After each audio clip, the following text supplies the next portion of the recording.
북한이요. 탄도미사일 동해상으로 발사합니다. 아, 이래서 공습 경보 얘기가 나온 거군요. 미상의 탄도미사일 동해상으로 발사합니다. 자, 오전 8시 55분 울릉군 전 지역 공습 경보 발령 이렇게 돼 있습니다. 아마도 탄도미사일인데 그게 날아가는 지점 이거와 아마 관련이 있는 것 같아요, 지금요. 아, 북한 계속 이러는군요, 지금요. 다시 한번 알려드리겠습니다. 합참, 북한 미상의 탄도미사일 동해상으로 발사했다. 조금 더 좀 시간이 걸리겠네요, 이거 파악을 하려면. 그리고 울릉군 전 지역 공습 경보 발령입니다. 요 얘기군요, 요 얘기. 지금 속보가 들어왔으니까 이 얘기 좀 잠깐 해보죠. 뭐 이미 그동안 뭐 숱하게 계속 도발했어요. 근데 또 한동안 또 잠잠했었거든요. 근데 다시 또 시작했습니다. 최근에 우리나라가 지금 훈련 기간이죠, 지금? 이걸 의식했을까요? 조정훈 의원님 어떻게 판단하십니까? 얼마 전에 북한이 미사일을 쐈을 때 이제 일본 열도를 통과해서 그리고 난리가 났죠, 일본 전 예. 열도가 공습 경보. 그때도 막 대피도 하고 막 이런 일이 일본에서 있었어요. 예. 저걸 보시는 지금 시청자분들께서 얼마나 지금 마음이 철렁하실까. 그렇게 빨간 글씨로 공습 경보 않습니까? 뭐 지진도 아니고. 북한이 이런 도발 행위를 해서 예. 과연 얻을 게 무엇인지 절대 없다라고 생각하고요. 우리 국민들께서 점점 더 강경한 정책, 대화의 필요성보다는 예. 저렇게 무대뽀로 정말 비상식적으로 예. 우리의 삶을 거칠게 위협하고 공격하는 북한에 대해서 우리도 힘에는 힘으로 갈 수밖에 없지 않냐라는 여론을 올릴 뿐이다. 결코 한반도 평화에 좋지 않은 행위들이다. 예. 강력하게 규탄해야 된다고 생각합니다. 지금 우리나라에 굉장히 슬픈 일이 생겼잖아요. 북한 도움이 안 되는군요. 이런 거에 도움을 안 주는군요, 도대체요. 물론 우리하고 계속 대립 관계에 있었고요. 저런 도발에 대해서 서로 이 바라보는 시각도 달랐고 뭔가 그렇습니다. 안 좋았죠, 한마디로 말씀드리면. 근데 지금 우리가 어떤 상황입니까, 지금요? 윤영걸 대표님. 예. 이러다가 우리가 가장 걱정한 거 있지 않습니까? 핵실험. 네. 7차 핵실험. 네. 핵실험이 뭐 준비 임박했다고 봐야죠. 예. 예, 지금 미국 중간 선거 앞두고 있잖아요. 예. 그러니까 모든 준비를 다 갖추고 언제든지 나올 수 있다. 북한이 저렇게 탄도미사일 도발하는 거는 한미 연합훈련 지금도 계속 하고 있는 거 예. 거기에 대한 뭐 반발로 이렇게 보여집니다. 하지만 가장 큰 중요한 거는 우리는 지금 뭘 하고 무슨 준비를 하고 있는가. 북한은 핵무장이 거의 완성 단계에 와 있는데 예. 지금은 우리는 전략, 전술, 핵무기를 우리는 뭐 공유하느냐 뭐 이런 찬반 논란에 우리는 분열이 돼 있거든요. 예. 북론은 분열이 돼 있어요. 북한은 저렇게 공격하고 있는데 그렇게 협박하고 있는데 그게 대해서 우리가 최고의 진짜 안전은 예. 우리도 뭔가를 준비해야 되는데 거기에 대한 핵 우산도 좀 더 확실하게 좀 보장을 받는다든지 뭔가 핵 공유라든지 여러 가지 조치를 국민적으로 위기감을 갖고 지금은 나설 때지 지금은 여야가 분리돼서 정치적으로 논란을 빚을 때는 아닌가 이렇게 생각이 됩니다. 지금 다시 한번 속보 전해드리겠습니다. 지금 울릉군 전 지역에 공습경보가 발령된 상태고요. 그리고요. 합참에서 또 설명이 좀 있었죠. 오늘 미상의 탄도미사일 지금 동해상으로 발사했다는 부분. 지금 파악하고 있는 겁니다. 지금 구체적으로. 일단 미상으로 보입니다. 이게 어느 정도의 종류인 건지 이걸 좀 파악하고 있다는 겁니다. 자, 김정욱 전 행정관.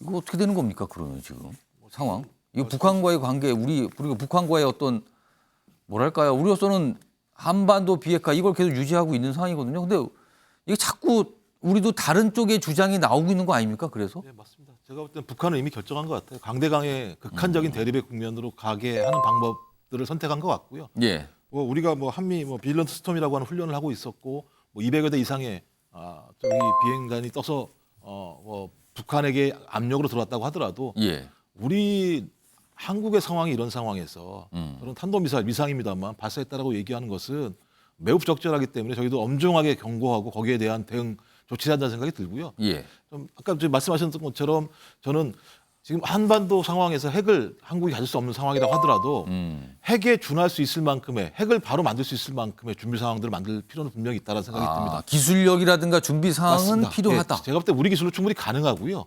저는 한미 간에 이 부분과 관련해서 나름대로 논의를 통해서 당장 핵을 가질 수 없다라고 얘기한다면 가장 금박한 시기에 핵 무기를 우리 스스로 수용할 수 있을 만큼의 어떤 위치와 준비 과정들까지는 합의할 필요가 있다는 생각이 들고요. 저는 당연히 대화를 통해서 문제를 해결한다고 생각을 합니다. 하지만 상대방이 비상시적으로 나온다고 얘기했을 때 그 비상시라고 하는 건 예측 불가능성을 얘기하거든요. 예측 불가능할 때는 우리가 예측할 수 있는 대응 능력, 억지 능력을 가져야 됩니다. 저는 그래서 참 제가 볼 때 엄중한 경고를 넘어서는 우리 스스로의 대응 능력들을 만들어내야 한다는 생각이 들고요. 예. 뭐 당연히 대화는 좀 필요하다고 생각을 합니다. 전쟁 중에도 대화를 하는 거니까요. 하지만 북한의 저 태도들은 예. 제가 볼 때 우리의 상황들을 전혀 고려하지 않는 상황이기 때문에 엄중한 경고, 그다음에 거기에 따른 우리의 적절한 조치, 예. 적절한 조치를 뛰어넘어서 강력한 조치들을 준비해야 된다는 생각이 들고요. 이젠 좀 단계를 넘어서야 될 것 같아요. 과거와 예. 같은 방식이 아니라 예. 새로운 패러다임을 가지고 소위 북핵 문제와 남북 관계 문제에 대해서 대응할 필요가 있다라는 상황이 오늘 발사된 내용, 미사일 내용을 좀 봐야 되겠습니다만 아마도 새로운 전환적인 예. 계기가 되지 않을까 생각이 듭니다. 이번 사건 자체가 제가 볼 때는. 자, 지금 속보가 계속 들어오는데요. 지금 제가 받은 속보가 좀 자세한 내용이 있는데 이거 좀 읽어드리죠. 일단 오늘 동해상으로 북한이 탄도미사일 발사했습니다. 그러니까 한미 연합 공중훈련에 대한 반발로 일단 보이고요. 닷새 만에 미사일 도발이죠. 그리고 윤석열 정부 출범 이후에는 15번째입니다. 지금요. 지금 처음에 속보를 울릉도 지역 공습경보 뭐 이렇게 전해드렸는데요. 지금 오늘 북한이 도발한 이 탄도미사일이요. 울릉도 상공을 지나간 거로 지금 알려지고 있습니다. 그래서 그 지역에 공습경보가 발령이 됐다고 합니다. 이런 내용도 지금 전해지고 있고요. 그리고요, 앞서서 이 북한 당국이 뭔가 우리로서 굉장히 협박을 한 게 있죠. 이런 내용이 있습니다. 최근에 이 한미 훈련에 관해서 끔찍한 대가를 치게 될 것이다. 이런 얘기를 꺼냈어요, 지금요. 이겁니다, 지금요. 무력의 특수한 수단들을 지체 없이 실행할 것이다. 미국과 남조선은 가장 끔찍한 대가를 치게 될 것이다.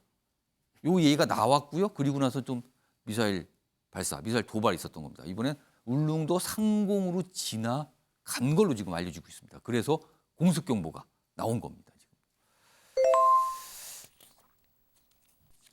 지금 뭐 군 당국에서요, 뭐 사거리, 고도, 속도 일단 이런 건 뭐 재원을 분석 중이고요. 일단 우리가 자동적으로 이제 파악하는 그 시스템이 있거든요. 그거에 따라서 자동 경보 이런 게 발령이 됐다고 합니다. 지금 상황은요. 올해 들어서 지금 보니까요, 북한이 탄도미사일을 26번이나 쐈군요. 26번입니다. 지금 윤석열 정부 들어서는 15번째고요. 자, 관련 얘기 좀 계속 이어가 보죠. 김용태 전 최고위원.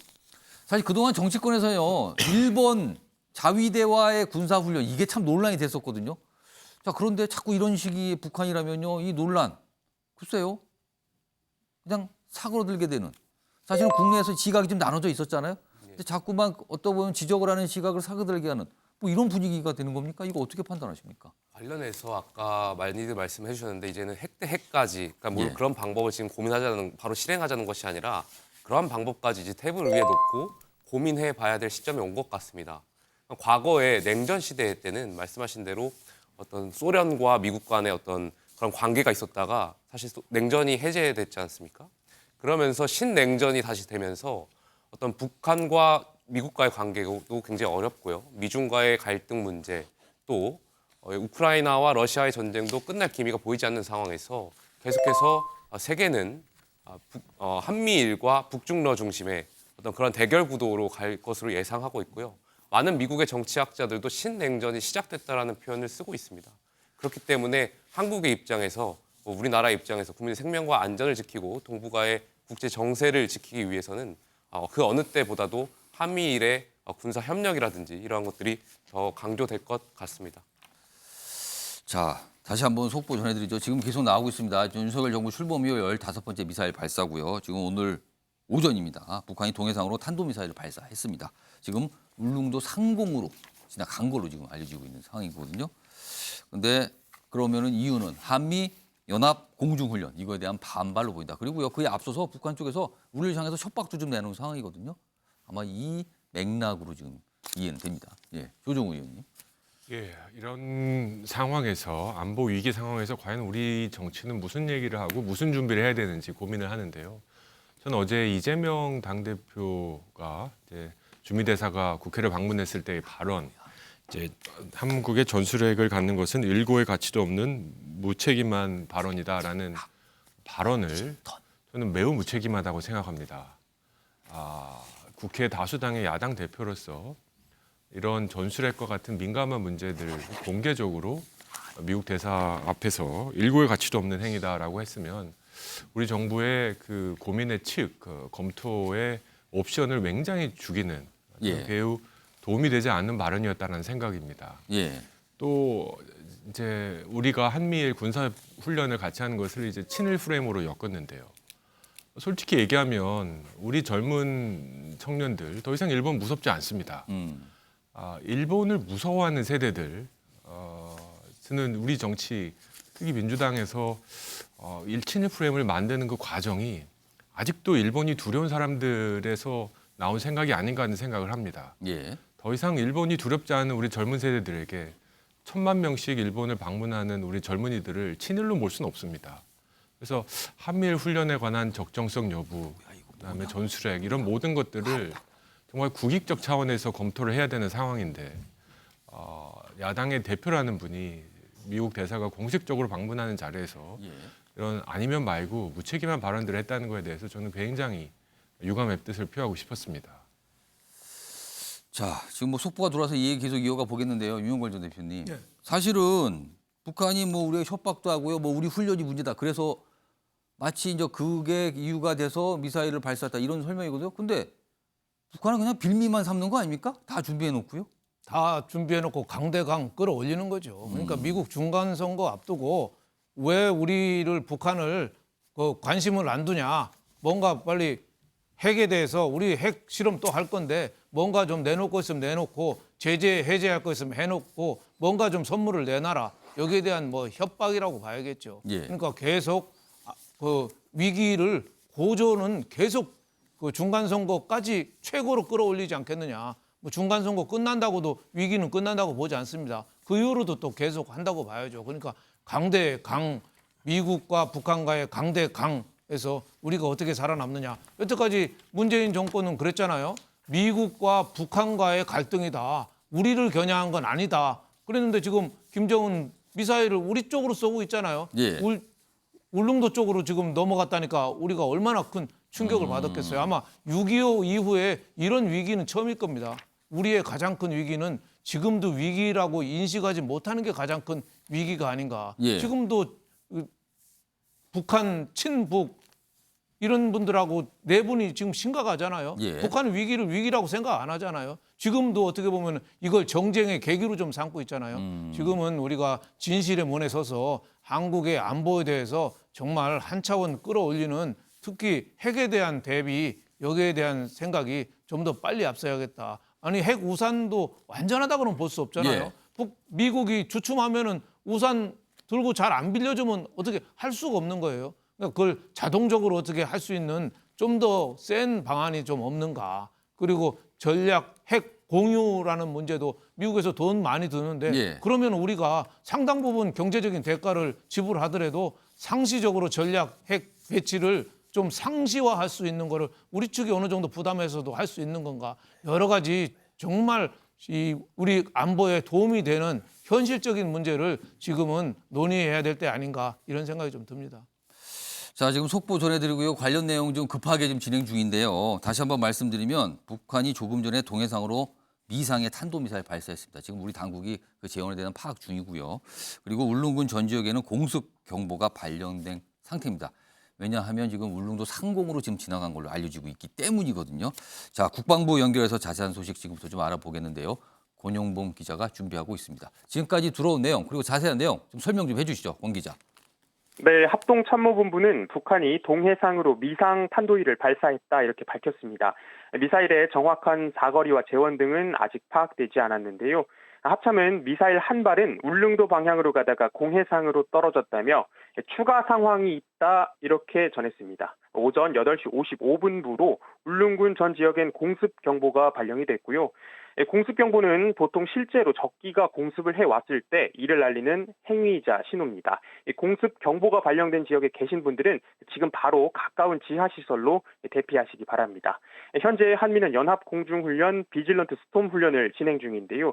박정 전 북한 노동당 중앙군사위원회 부위원장은 미국과 남조선이 무력 사용을 기도한다면 가공할 사건에 직면하고 사상 가장 끔찍한 대가를 치르게 될 것이라고 경고를 했습니다. 자세한 소식 들어오는 대로 다시 전해드리도록 하겠습니다. 지금까지 국방부에서 전해드렸습니다. 자, 이제 북한의 미사일 도발이 난 지 얼마 안 돼요. 그래서 아직까지 구체적인 내용보다는요, 좀 개괄적으로 뭐 속보 형식으로만 내용이 있고요. 조금 더 많은 소식 지금 뭐 파악 중일 겁니다. 들어온 대로 바로바로 전해드리도록 하고요. 자, 그리고요, 지금 급하게 또 전문가 연결했습니다. 자, 김열수 한국군사문제연구원 실장 전화로 연결돼 있는데요. 몇 가지 뭐 질문과 함께 자세한 내용 좀 아직은 모릅니다만 분석을 좀 해보겠습니다. 자, 김열수 실장님 나와 계시죠? 네네, 안녕하세요. 급하게 전화를 했는데 일단 연결에 응해주셔서 감사드리고요. 예. 일단 아직은 정확한 정보, 그러니까 본 정보가 좀 부족하긴 합니다만 일단 울릉도 전 지역에 공습경보가 발령된 상태, 그리고 이거는 앞서서 북한이 탄도미사일을 발사, 이게 두 가지가 지금 나와 있는 거거든요. 이게 지금 무슨 상황일까요? 설명 좀 해주시죠.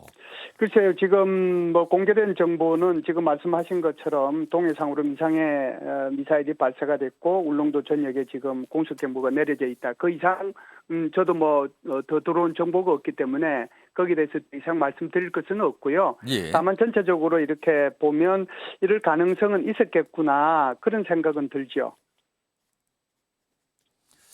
자, 그러면은 지금 네네. 탄도미사일 발사거든요. 그렇다면은 내일 그 이후 추가적인 탄도미사일 도발이 더 있을 수 있다. 이 소리입니까 지금요? 이렇게 봐야 됩니까?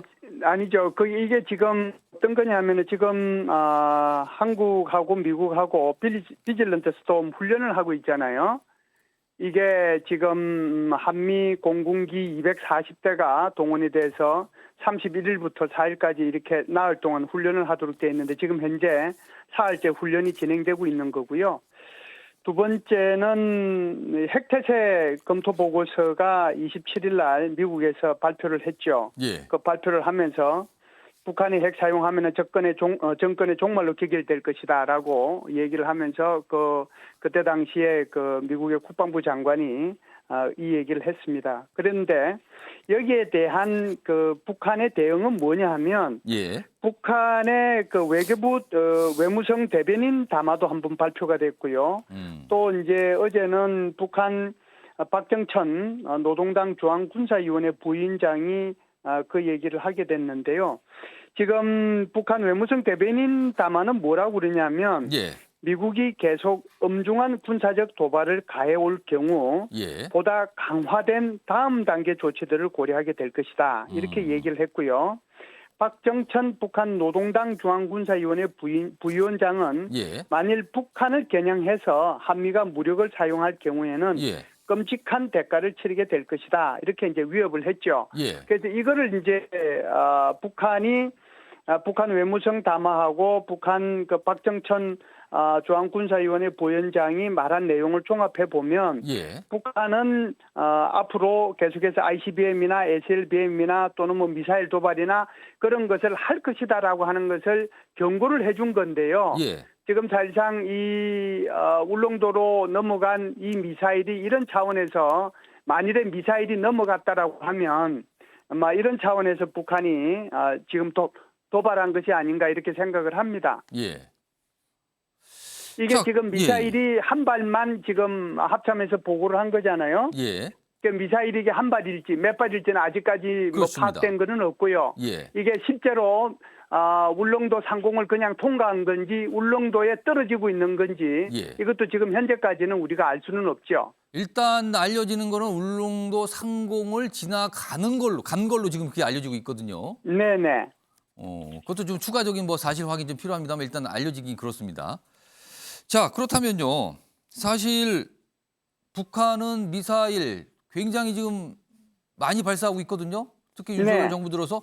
자, 그런데 지금 우리의 군사훈련, 우리와 미국과의 군사훈련, 뭐 일본과의 군사훈련 이거를 빌밀 삼아서 대응하겠다, 대가를 치겠다 이게 얘기하고 있지만 사실은 이거는 핑계에 불과하다. 뭐 이런 시각이 있는데 어떻게 보십니까? 그거는 맞죠. 지금 말씀하신 것은 맞고요. 우리가 왜 이런 훈련을 하겠습니까? 한미일 훈련을 하고 한미 간에 항공모함을 통해서 해군 훈련도 하고 그다음에 이번에 그 비질런트 스톰 훈련을 하고 왜 이런 훈련을 하느냐 하면 북한이 지속적으로 좀 전에도 말씀하셨다시피 거의 뭐 올해 들어가지고 거의 30번, 30회 가까운 지금 미사일 도발을 하고 있잖아요. 예. 그리고 나서 북한이 이 핵무력 정책 그것을 입법화하고 그 입법화한 것을 실제로 현실적으로 보여주기 위해서 지난 9월 25일부터 10월 9일까지 김정은이가 직접 이 전술 핵 운용 부대에 대한 훈련 지도도 했거든요. 예. 그러면서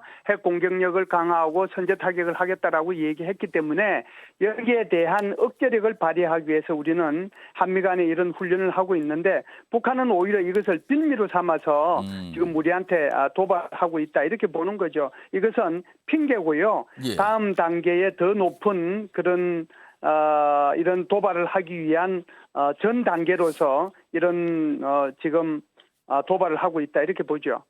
자, 방금도 전해 들었는데 이제 박정천 우리한테 뭐 사실 첫박서 발언을 한 건데요. 여기 보면은 미국과 남조선이 무력 사용을 기도한다면 이거는 뭘 그렇게 간주하고 무력 사용이라는 표현을 씁니다.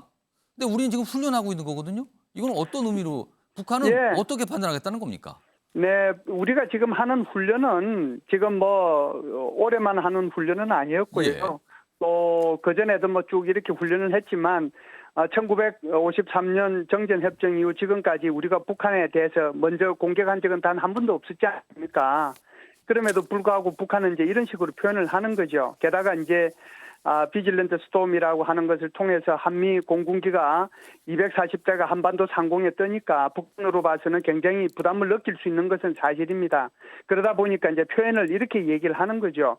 무력 사용을 기도한다면 우리는 무력 사용 기도한 것도 아니고 훈련만 하고 있음에도 불구하고 북한은 이런 표현을 통해 가지고 자신의 도발을 정당화시키려고 하는 것이죠.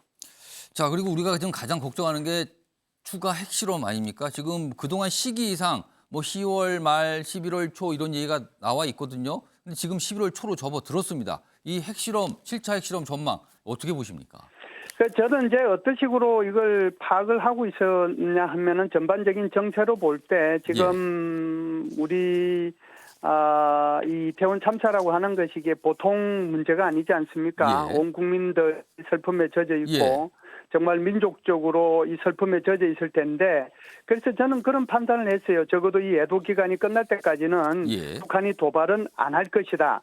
만일 북한이 도발하면은 이거는 아마 이거는 뭐 민족의 미엄자도 붙이지 못할 그런 정말 천인공노할 것이다라고 생각을 해왔거든요. 근데 지금 그렇게 하고 있는 거 아닙니까? 네, 그럼에도 불구하고 지금 북한이 이런 그 도발을 한 것이라고 봐야죠. 게다가 지금 이제 질문하신 것처럼 북한이 이제 이 핵실험은 사실상 지난 봄부터 다 준비가 다 됐는데 계속해서 중국의 그 제20차 공산당 정당대 소위 말하는 시진핑 주석의 3연임 때문에 이걸 미뤄왔다라고 볼 수 있거든요.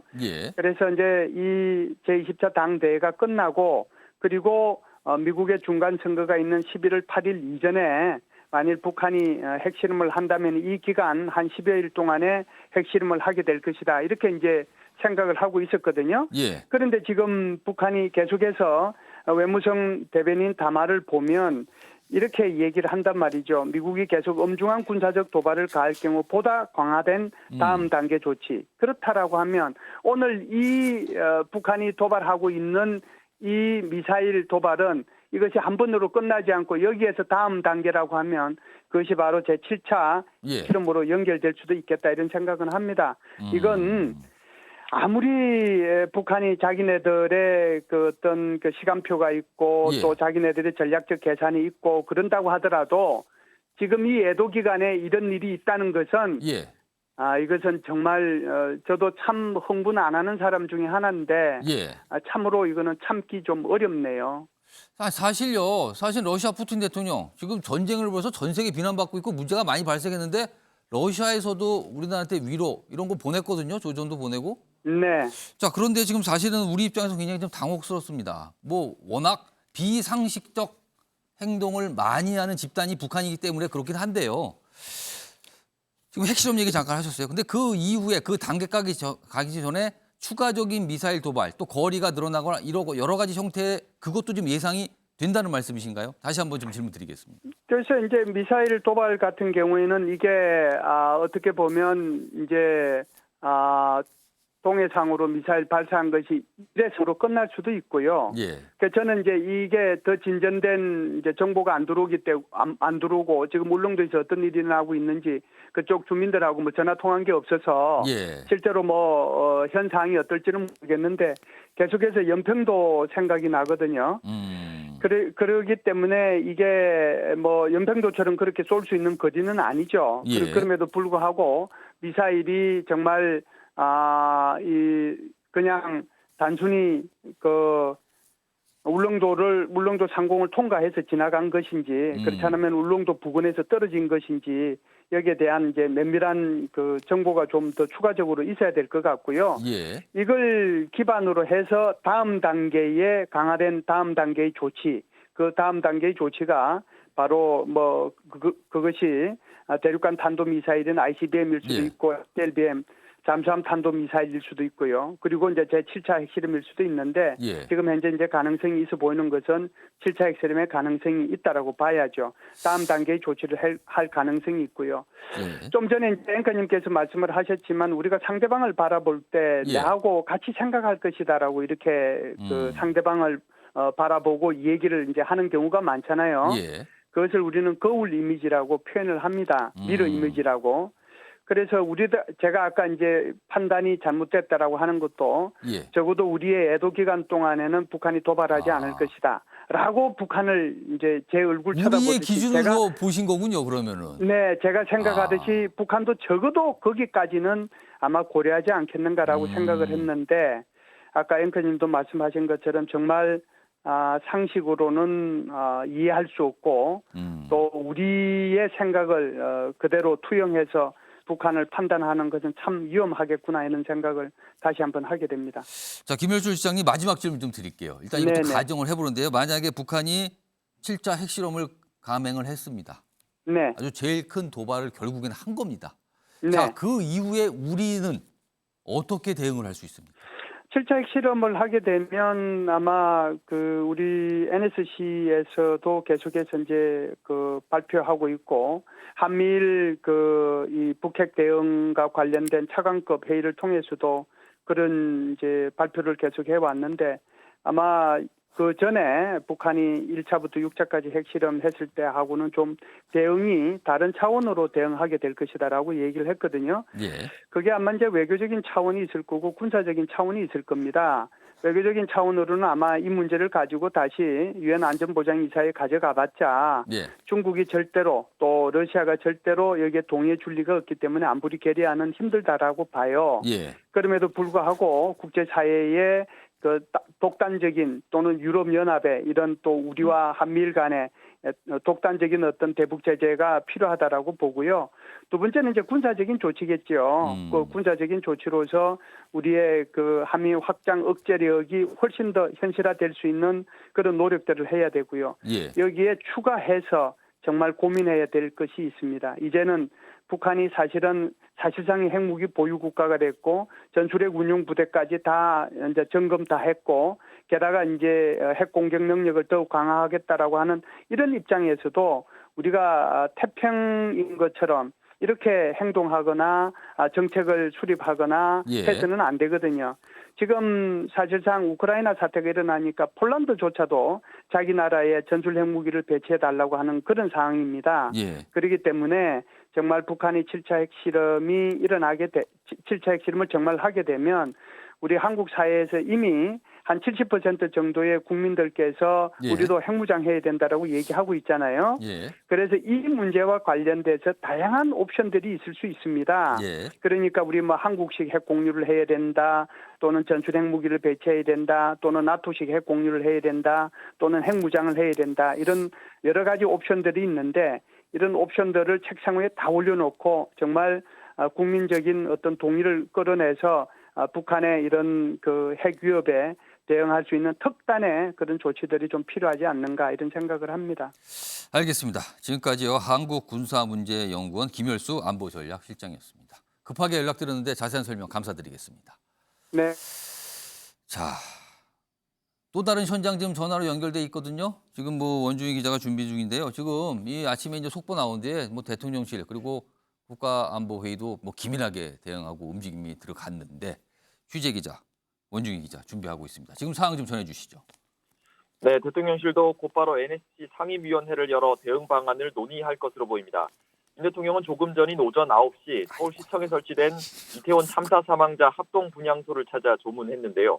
조금 전 대통령실 청사로 다급히 돌아오는 모습이 취재진에게 포착됐습니다. 윤 대통령과 함께 있던 김대기 비서실장은 지금 바로 NSC 상임위원회를 준비하기 위해 지하 벙커인 국가위기관리센터로 내려간다고 짧게 답하기도 했습니다. 북한의 이번 도발은 한미 공중연합훈련에 대한 반발로 보이는데요. 대통령실은 북한이 한미 연합공중훈련을 침략형 전쟁 연습이라고 주장한 데 대해선 방어 목적 훈련에 추가 도발 구실을 찾는 것이라고 반박해왔습니다. 이번에도 이 같은 원칙을 강조하고 북한의 미사일 도발을 강력 규탄할 것으로 보입니다. NSC 상임위원회 관련 소식은 더 들어오는 대로 다시 전해드리도록 하겠습니다.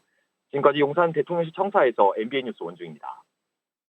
자, 지금 뭐 방금 나온 소식이에요. 그래서 지금 우리 군 당국이 그 탄도미사일, 북한이 도발한 탄도미사일에 대한 제원 분석에 들어갔고요. 구체적인 지금 상황 파악 중입니다. 그리고 일단 NSC는 보고를 받고 있습니다만 일단 급박한 상황이 발생했기 때문에 뭐 회의가 진행 중이라는 얘기까지 들어봤습니다. 자, 오늘 패널 분들도 갑자기 지금 이태원 참사 얘기하시다가 갑자기 지금 북한 도발하냐고 약간 당황하셨어요. 저희가 좀 시간을 드리고요. 뭐 약간 좀 준비할 시간 드렸는데 좀 호흡을 좀 돌리시고요. 제가 조금 구체적인 질문 들어가겠습니다. 먼저 김정욱 전 행정관께요. 뭐 이미 이제 북한 관련 문제 뭐 그동안 많이 한번 다뤄보셨고요. 이미 뭐 어느 정도 내용에 대한 파악하고 계신데 만약에 북한이 핵실험을 7차 핵실험 감행을 했다 과정에 보겠습니다. 근데 우리는 지금 뭐 전술핵 얘기 나오지만 현실적으로 굉장히 어렵고 거의 안 되는다는 얘기가 많거든요. 그렇다면 우리가 스스로의 핵무장 또는 전술핵을 도입하는 게 아니라면 우리는 무엇을 할 수 있는가? 그래서 미국의 무슨 전략자산 얘기가 나오거든요. 우리에게는 이른바 어떤 옵션이 있는 겁니까 그러면은? 일단 뭐 두 가지가 있겠죠. 핵을 공유하는 것과 예. 핵을 갖다 개발하는 게 있을 것 같은데요. 예. 핵 공유라고 얘기하는 것 자체들은 제가 볼 때는 어디일지 모르겠습니다만 괌이든 뭐 일본이든 어떤 형태를 통해서 일본은 어렵겠죠. 괌 같은 걸 통해서 일상적으로 북한의 도발에 맞대응할 수 있는 핵을 공유한다거나 아니면 전술핵을 우리 나라에 과거에 1980년대 배치했던 것처럼 배치하는 방식을 통해서 진행을 하는 건데 이것도 뭐가 문제냐면 이 핵을 사용할 수 있는 권한이 미국에게 있다는 겁니다. 우리 국가가 이 부분을 갖다가 사용할 수 있는 권한이 없기 때문에 예. 나토의 핵 공유 방식도 마찬가지입니다만 소위 나토 차원에서 유럽에서 핵 공유를 하고 있습니다만 그걸 어떤 나토 차원의 국가들이 해결할 수 있는 것이 아니라 미국 대통령의 권한이기 때문에 예. 만약 유사시에 소위 그 한국이 연한다고 하더라도 미국이 들어주지 않게 되면 그 부분을 사용할 수 없다라고 하는 근본적인 한계가 있기 때문에 계속 제기하는 것이 핵을 개발할 수 있게 해달라는 건데 예.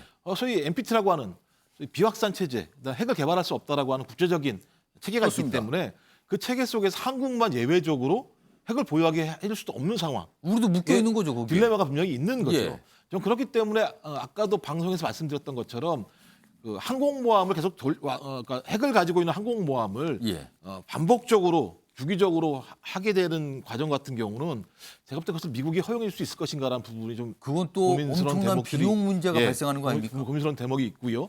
그래서 만만치는 않은 상황이라는 측면들이 분명히 있습니다. 예. 전 그래서 핵을 갖지 않더라도 핵을 보유하기 직전까지 상황까지에 대해서 미국이 이것을 양호하는 방식을 통해서 아까 잠깐 말씀하신 네. 기술 수준을 직전까지 끌어올리고 준비 예. 상태를 그 직전으로 가져가는 그렇죠. 거다. 예, 그렇죠.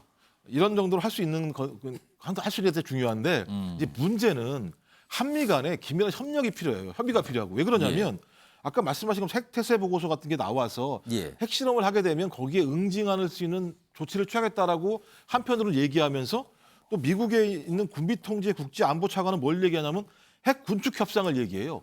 핵 군축 협상이라고 얘기하는 건 북한이 사실상 핵을 보유했다는 걸 인정하는 속에서 협상을 벌일 수 있다라고 하는 그 전제가 분명히 있는 거거든요. 또 그리고 또 미 국무부는 소위 북한과 대화를 통해서 문제를 해결했다고 다양한 시그널들이 존재하고 있는 상황이기 때문에 저는 일관된 입장이 필요하다 한미 간에. 예. 그리고 또 하나는 중국과 러시아와도 협상을 충분히 해야 됩니다. 협의를 해야 됩니다. 왜냐하면 러시아와 중국이 계속 북한의 저런 도발적 행위에 대해서 인정해주고 지원해주는 상황으로 가게 되면 오히려 도발적 행위들을 더 많이 할 수 있는 측면들이 분명히 있거든요. 그래서 이런 전체적인 상황을 봐야 된다. 그래서 단순하게 그냥 핵을 보유하자, 핵을 공유하자라고 하는 문제만으로 해결되지 않는다. 그러니까 한미 간의 정확한 전략적인 합의, 중러를 통한 소위 북한에 대한 압박 이런 것들에 대한 포괄적인 안보라는 관점으로 접근하지 못하게 되면 저는 오히려 북한이 계속 도발적인 방식을 하는 것을 따라갈 수밖에 없는 측면들이 분명히 있기 때문에 거기에 대해서 우리가 억제할 필요는 분명히 있습니다만 우리의 정확한 스텝을 만들어야 된다. 단계를 만들어야 된다. 그리고 그 단계를 가기 위해서 한미 간에 아주 면밀한 협조와 전략적 합의가 좀 필요하다고 생각을 합니다. 자, 방금 뭐 속보 계속 전해드리고 있는데요. 지금 국방부에 뭐 취재 기자 나가 있거든요. 권용봉 기자 다시 한번 연락을 해서요. 뭐 추가로 들어온 소식 그리고 지금까지 상황 좀 정리 좀 해보겠습니다. 권용봉 기자, 지금까지 들어온 사항 좀 정리해 주시죠. 네, 합동참모본부는 북한이 동해상으로 미상 탄도미사일을 발사했다고 밝혔습니다. 미사일의 정확한 사거리와 재원 등은 아직 파악되지 않았는데요. 합참은 미사일 한 발이 울릉도 방향으로 가다가 공해상에 떨어졌다 이렇게 전했습니다. 현재 화력 대비 태세도 강화가 된 상태고요. 오전 8시 55분부로 울릉군 전 지역엔 공습 경보가 발령됐습니다. 공습 경보는 통상 실제로 적기가 공습을 해왔을 때 이를 알리는 행위자 신호인데요. 공습 경보가 발령된 지역에 계신 분들 지금 바로 가까운 지하시설로 대피하시기 바랍니다. 현재 한미는 연합공중훈련 비질런트 스톰 훈련을 진행 중인데요.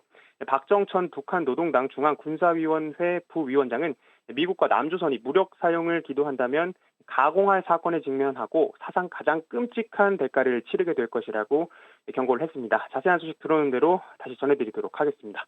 지금까지 국방부에서 전해드렸습니다. 자, 그럼요. 지금 속보 전해드렸는데요. 북한이 탄도미사일 도발했잖아요. 근데 울릉도 상공으로 지금 지나간 걸로 그리고 지금 뭐 공습경보가 뭐 발령됐다 이렇게 나왔는데요. 지금 전화 연결이 지금 돼 있습니다. 전화 연결이요. 지금 울릉군 김규율 부군수 지금 전화 연결로 돼 있다는 얘기 좀 나와 있거든요. 지금 몇 가지 연락해서 접촉을 해서 몇 가지 궁금한 내용 좀 물어보도록 하겠습니다. 자, 김 부군수님 나와 계시죠? 예, 맞습니다. 제가 울릉 부군수입니다. 김규로입니다. 예. 우선 뭐 급하게 연락 드렸는데 뭐 응해 주셔서 감사 말씀 드리고요. 일단 지금 울릉도 상황 어떻습니까? 지금 뭐 공습경보 이런 속보까지 나왔는데요. 상황 좀 전해 주시죠. 지금 오늘 아침 그 8시 55분 경에 그 공습 경보가 갑자기 이제 울려가지고 그래서 직원들도 저희들도 대응하고 갑자기 뭐 처음에는 저희들 매뉴얼대로 그 공무원들은 군청에서 지하시설에 찾고 전체 주민들도 지금 나중에 울릉 알림이 홍보하고 지금 마을 방송을 지금 실시하고 있습니다. 우리가 지금 추가 도발에 대비해서 지금 이미 뭐 미사일 발사했다면 그 어딘가 떨어질 것 같고 그래서 혹시 추가 도발에 대비해서 저희들이 마을에서 혹시 모르는 분이 있을까 싶어서 마을 방송하고 울릉 알림에도 계속 알리고 또 저희들 공무원들이 지금 마을을 돌면서 알리고 있습니다. 혹시 예의주시하면서 지금은 거의 뭐 그 대응하고 있는 상황입니다. 저 부군수님 지금 그렇다면 주민들께서 굉장히 좀 놀라셨을 것 같은데요. 뭐 대피 사항이 있거나 지금 그런 상황입니까? 지금 어떤 모습입니까 주민분들께서는요? 지금은 상황이 서로 지금 좀 약간 분야별로 좀 주시하면서 처음에는 좀 이게 훈련인가 주민들도 안 그러면 저 민방위 오작동인가 이렇게 하다가 실제 상황이라는데 대해서 다소 좀 당황스럽기도 하는 분위기가 있습니다만은 실제로 여기서는 감지될 수 있는 게 없습니다. 지금 뭐 미사일이 어떻게 하나 저희도 TV 보고 있고 지금 저희들이 저 민심을 좀 안정시키고 다시 차분하게 대응할 수 있는 그런 여건을 조성하고 있습니다. 지금 많은 분들이요. 지금 공습경보 발령 때문에 깜짝 놀라셨는데요. 뭐 직접적으로 어떤 피해가 있거나 어떤 주변에 어떤 심상치 않은 모습이 있거나 이런 게 좀 나타나고 있습니까? 아니면 그런 상황은 아닙니까?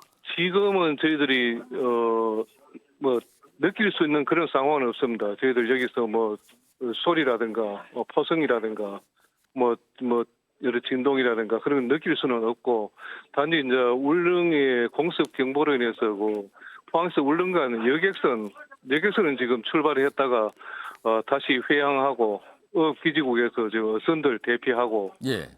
주민들도 저희들 군에서 지금 계속 알림하고 앞으로 추가 상황에 대비해서 지금 저희 준비하고 있는 상황입니다. 그렇다면은 지금 이 예. 어선의 출항 이런 게 지금 제한되고 있는 겁니까? 예, 지금 어선 제한은 지금 뭐 비상 상황이니까 예. 저희들 이런 상황이면 안내하고 지금 출어 나가 있는 어선은 지금 대피하는 그런 그 조치를 하고 있고 지금 여객선은 지금 저희들 뭐 선사에서 지금 회항하는 이런 상황입니다. 예. 자, 다시 한번 이 주민들 예. 상황, 사실은 이 공습 경보라는 거 굉장히 좀 심각한 상황으로 예. 속보가 들어와서 많은 분들이 좀 깜짝 놀라셨거든요. 뭐 예, 예. 일단은 상황이 뭐 처음에 우려했던 것만큼 어떤 모습이 보이나 그런 건 아닌데 주민분들이 지금 대피해서 얼로 이렇게 피신을 한 상태거나 이런 건 아직 아닙니까? 예, 아직은 저희들 1차 지금 공습 경보가 지금 뭐 조금 전에 이제 해제됐다는 이런 것도 나오고 그렇기 때문에 지금 그 대피해 있고 이러지는 않습니다. 그래서 저희들도 추가로 상황에 대비해서 우리가 지하실이나 저희들 대피 장소를 안내하고 또 우리 주민 행동 요령을 이렇게 좀 알리고 있는 상황입니다. 그래서 우리가 마을 방송에 지금 마을에서는 사실 뭐 방송이나 이렇게 생업에 있다 보면 못 볼 수도 있고 인터넷도 못 볼 수도 있고 하기 때문에 지금 마을 방송을 지금 계속 실시하고 또 우리 지금 저희들 계속 방송하고 있는 상황입니다. 예. 알겠습니다. 예, 지금 그런 상황입니다. 지금. 지금 뭐 여러 가지 상황 굉장히 당혹스럽지만 그래도 일단은 예. 뭐 예. 걱정한 것만큼은 그렇게 우려되는 상황이고 약간 차분한 상황 유지하고 계신데요. 김규일 예. 부군수님 뭐 주민들의 어떤 반응 이런 거 잘 챙겨주기 바라고요. 일단 예, 저희가 알겠습니다. 요 예. 전화 연결은 여기서 마치도록 하겠습니다. 감사합니다. 예, 알겠습니다. 예. 처음에 속보 들을 때 굉장히 깜짝들 많이 놀라셨잖아요. 그리고 우려를 많이 하셨는데 그 사항은 아니고요. 일단 지금으로서는 탄도미사일 발사를 했고 울릉도 지역을 지나가서 뭐 이런 상황이 같아요. 그래서 공습이 자동적으로 발령이 됐고요. 지금 속보가 조금 나와 있는데요. 좀 전해드리죠. 일단 북한이 단거리 탄도미사일 도발한 겁니다. 3발입니다. 지금 3발로 파악이 되고 있고요. 그중 한 발은 동해 NLL 이남 공해상에 떨어졌다. 이렇게 되면 탄착됐다는 얘기가 나오고 있습니다. 그리고 뭐 군 당국이 입장을 냈어요. 결코 이 도발 행위 이거 묵과할 수 없다. 그리고 경계 강화한다. 그리고 엄정하게 단호하게 대응을 하겠다. 통상 우리가 이렇게 어떤 미사일 북한이 도발할 경우에는 대응 사격을 하죠. 우리도요. 아마도 이런 조치가 있지 않을까 싶기도 하네요. 자, 패널분들과 얘기 조금 더 좀 나눠보겠습니다. 윤영걸 전 대표님. 지금 앞서 전문가 연결도 했고요. 여러 가지 얘기가 좀 있었어요. 사실은 북한 7차 핵실험까지 다 왔다고요. 그러면은 6차까지 끝냈거든요. 그래서 지금 특히 이제 미국 일각에서는 이 정도면 북한이 사실상 핵 무력을 완성한 상태다. 북한은 스스로 선언까지 했습니다. 자, 그렇다면 현실적으로 북한의 핵을 인정하고 군축을 하는 게 가장 현실적인 방법이 아닌가 이런 얘기까지 나오고 있거든요. 우리로서는 굉장히 또 당혹스러운 주장인데 이거 어떻게 보십니까? 미국에서는 일각에서는 그런 얘기 나오죠. 예. 핵 무장이 사실 7차 핵실험 앞두고 거의 끝났는데 지금 뭐 비핵화 의미가 없다 이거죠. 그러니까 인정하고 군축으로 들어가자. 예. 그런 얘기 나오는 건 뭐 당연하다고 저는 봅니다. 다만 이제 우리가 해야 될 거는 이럴 때 북한이 우리는 칼을 들고 있는데 북한은 지금 총을 들고 있는 거거든요. 예. 북한이 핵이라는 게 우리가 이 대결할 수가 없어요. 핵은 같이 핵을 갖고 있든지 아니면 항복하든지 둘 중에 하나예요. 예. 우리가 30년 동안 노태우 대통령 때 비핵화 선언하고 30년 동안 우리가 우물쭈물하고 지켜본 게 여기까지 온 겁니다. 그래서 우리가 지난 핵 정책, 북한에 대한 정책을 총괄적으로 이제 반성해야죠. 예를 들면 햇볕 정책, DJ 정부의 햇볕 정책도 중국이 북한 핵 무장하는 걸 가만 안 놔둘 거라는 전제가 있었거든요. 예. 근데 그 완전히 중국이 북한을 오히려 방조하고 있잖아요. 방임하고. 그래서 잘못된 걸 우리가 인정해야 된다. 또 하나는 북한에 대해서 저렇게 우리가 대응할 수 있는 거는 저는 과감하게 우리도 핵무장을 미국이나 국제사회에 요구를 해야 된다고 봅니다. 물론 뭐 핵무장이 현실적으로는 쉽진 않겠죠. 예. 예를 들면 한국이 핵무장을 하면 일본, 대만, 뭐 동남아 다른 나라까지 다 이 핵의 도미노까지 일어났다니까 쉽진 않겠지만 예. 우리가 그만큼 핵무장에 대한 열의를 보일 때 국제사회에서도 한국이 여러 가지 핵에 대한 조치를 어느 정도 인정해 주지 않겠느냐. 예. 현실적으로는 저는 핵무장은 어렵다고는 봐요. 한국이 그 무역 의존도가 높고 이렇게 평화 쪽으로 이렇게 나가 있는데 갑자기 핵을 한다는 거는 국제적으로 굉장히 탄압을 북한하고 뭐가 다르냐 이런 소리도 들을 수 있고 또 남과 북이 핵과 핵의 대결로 가면은 더 어떻게 보면 전쟁 국면으로 치달을 수도 있거든요. 예. 근데 우리가 10개를 요구하면 5개는 받아줄 수가 있거든요. 핵무장을 요구 안 하는 거랑 예. 하는 거랑은 다른다고 봐요. 그래서 저는 우리도 핵무장을 강경하게 요구를 하고 최소한 핵무장을 요구해서 안 되면은 차선의 조치로서 핵우산의 자동 개입이라든지 핵우산을 우리가 더 강화하게 좀 받아들일 수 있는 그런 조치. 예를 들면 지금 북한이 ICBM을 쏘는 거는 이유는 딱 하나라고 봐요, 저는.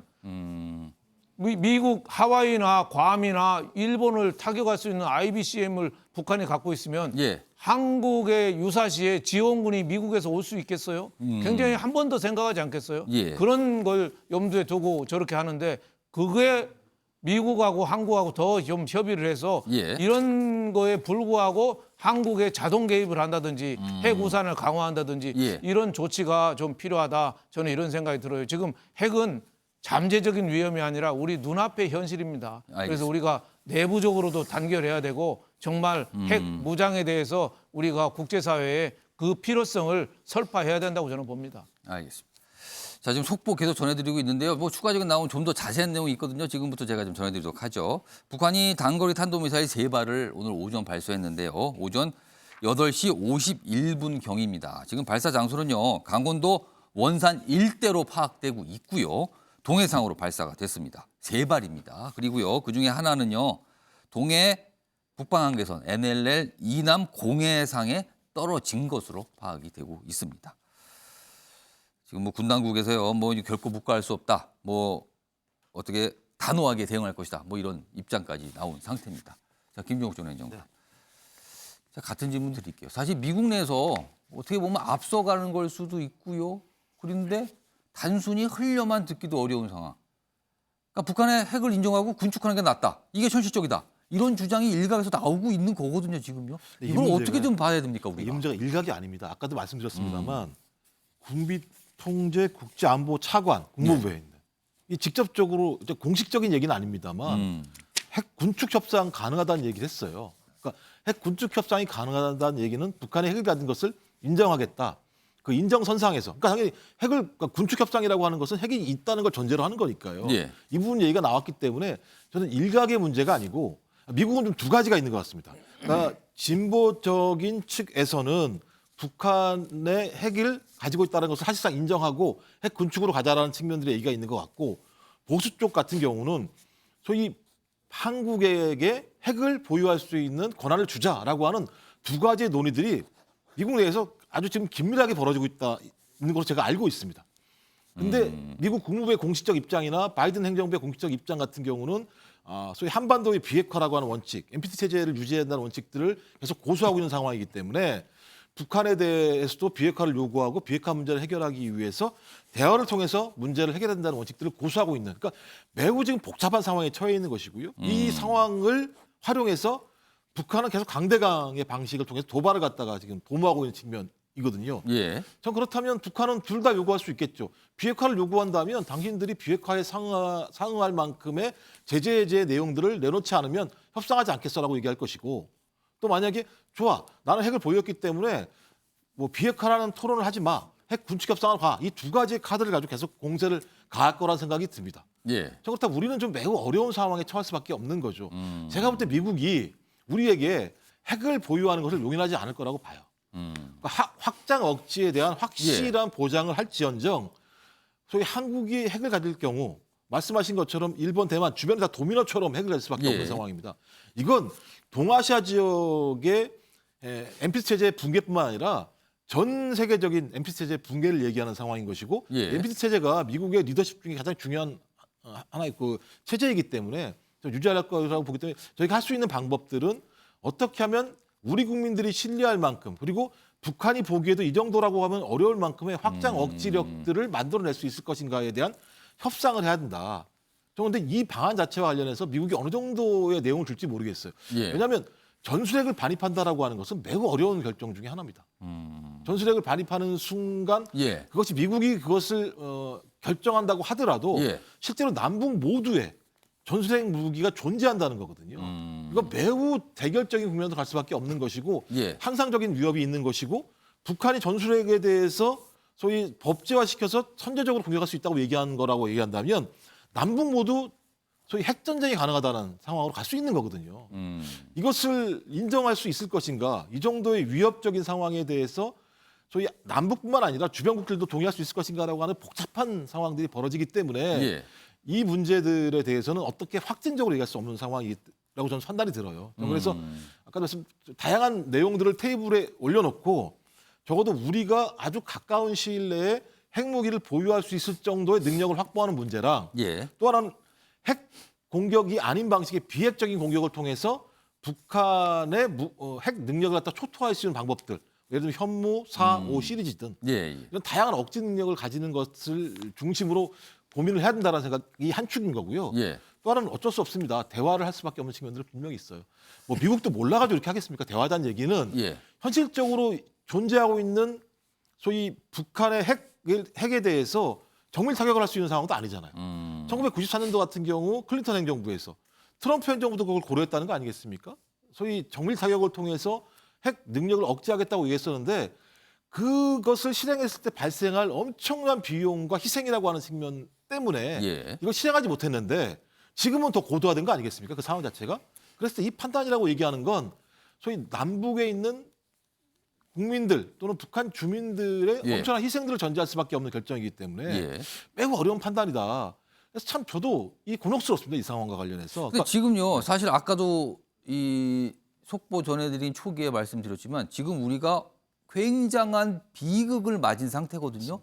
그리고 하다못해 러시아에서도 위로의 조전을 보낸 상태예요. 전 세계가 다 위로를 하고 있습니다. 이런 와중에 우리가 가장 불편해하고 굉장히 신경 쓰고 그런 북한 미사일 도발을 또 한 거거든요. 자, 이런 분위기에서 우리나라의 국가의 정치권이라든가 여론에서 북한과의 대화 적극적으로 하겠습니다라는 게 통할까? 이게 우리 국민들에게 이거 어떻게 보십니까 지금? 일단 기본적으로 제가 볼 때 말씀하신 것처럼 비상식적이잖아요. 우리 156분 6분의 생명들을 예. 앗아갖고 있고 소위 대통령과 정부가 애도 기간으로 설정한 상황에서 북한이 저렇게 했다라고 얘기하는 건 저는 하나밖에 없다고 보는 거죠. 중간 선거라고 하는. 그러니까 북한이 책정해 놨던 시간 테이블이 존재했던 거죠. 근데 소위 이 사고가 한국에서 발생한 건데 예. 이걸 고려해야 되면서 누가 고려하지 않았다고 얘기하는 건 저는 적어도 중간 선거 이전에 북한의 강대강 전략들을 극대화하는 것으로 선택했다라고 하는 측면. 그러니까 이게 무엇을 의도할 것인가. 예. 그러니까 관성적으로 과거에 이런 도발이 있으면 미국과 대화하려고 하는 거 아니야? 라고 하는 얘기들이 나왔었거든요. 많은 부분들. 예. 그러니까 이게 진짜 그야말로 이런 강대강 대결을 통해서 미국과의 극적인 대화를 통해서 어떤 형태로든지 북한이 얻으려고 하는 이익들을 얻으려고 하는 행위인 건지 예. 아니면 실제 핵실험을 통해서 아예 그냥 우리 스스로가 아주 막강한 핵 능력을 보유한 국가라고 하는 부분들의 못을 받기 위한 건지 예. 저는 판단을 아직 안 섭니다. 예. 근데 남한의 이 한국의 이 상황에도 불구하고 북한은 자기들이 설정한 시간 테이블에 맞게 진행을 한 측면들이 분명히 있는 거죠.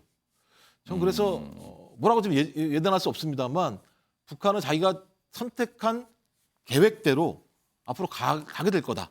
근데 그 선택지가 뭔지 정확히 모르겠어요. 예. 저희들이 뭐 예측할 수는 없는 겁니다만 예. 매우 안 좋은 상황으로 가고 있는 건 맞는 것 같다라고밖에 추정할 수밖에 없을 것 같습니다. 사실 이런 얘기할 때만 우리가 뾰족한 수가 없어서 답답하거든요. 근데 그나마 윤용걸 대표님, 예. 그나마 우리가 갖고 있는 수단은 최근에 공개가 살짝 됐죠. 괴물 폭탄, 괴물 미사일. 뭐 사실상 핵무기급이다. 이런 건 우리가 갖고 있거든요. 네. 그리고 가끔씩 보면요, 미국의 전략자산 폭격기가 한번 지나가면 북한이 초긴장 상태다. 뭐 이런 거거든요. 그럼 우리가 의지할 거는 당장의 현실적인 건 이거밖에 없는 겁니까? 그렇죠. 지금은 뭐 괴물 폭탄을 괴물 미사일, 뭐 이렇게 불리는 거예요. 선무로 불리는 괴물 미사일. 터뜨리면은 뭐 치명적인 예. 위험을 가할 수는 있는 거죠. 그렇지만은 이 핵하고 이 괴물 폭탄하고는 틀림없이 한계는 있는 거거든요. 괴물 폭탄은 아무래도 그 살상 범위나 위력이 핵하고는 비교가 안 되죠.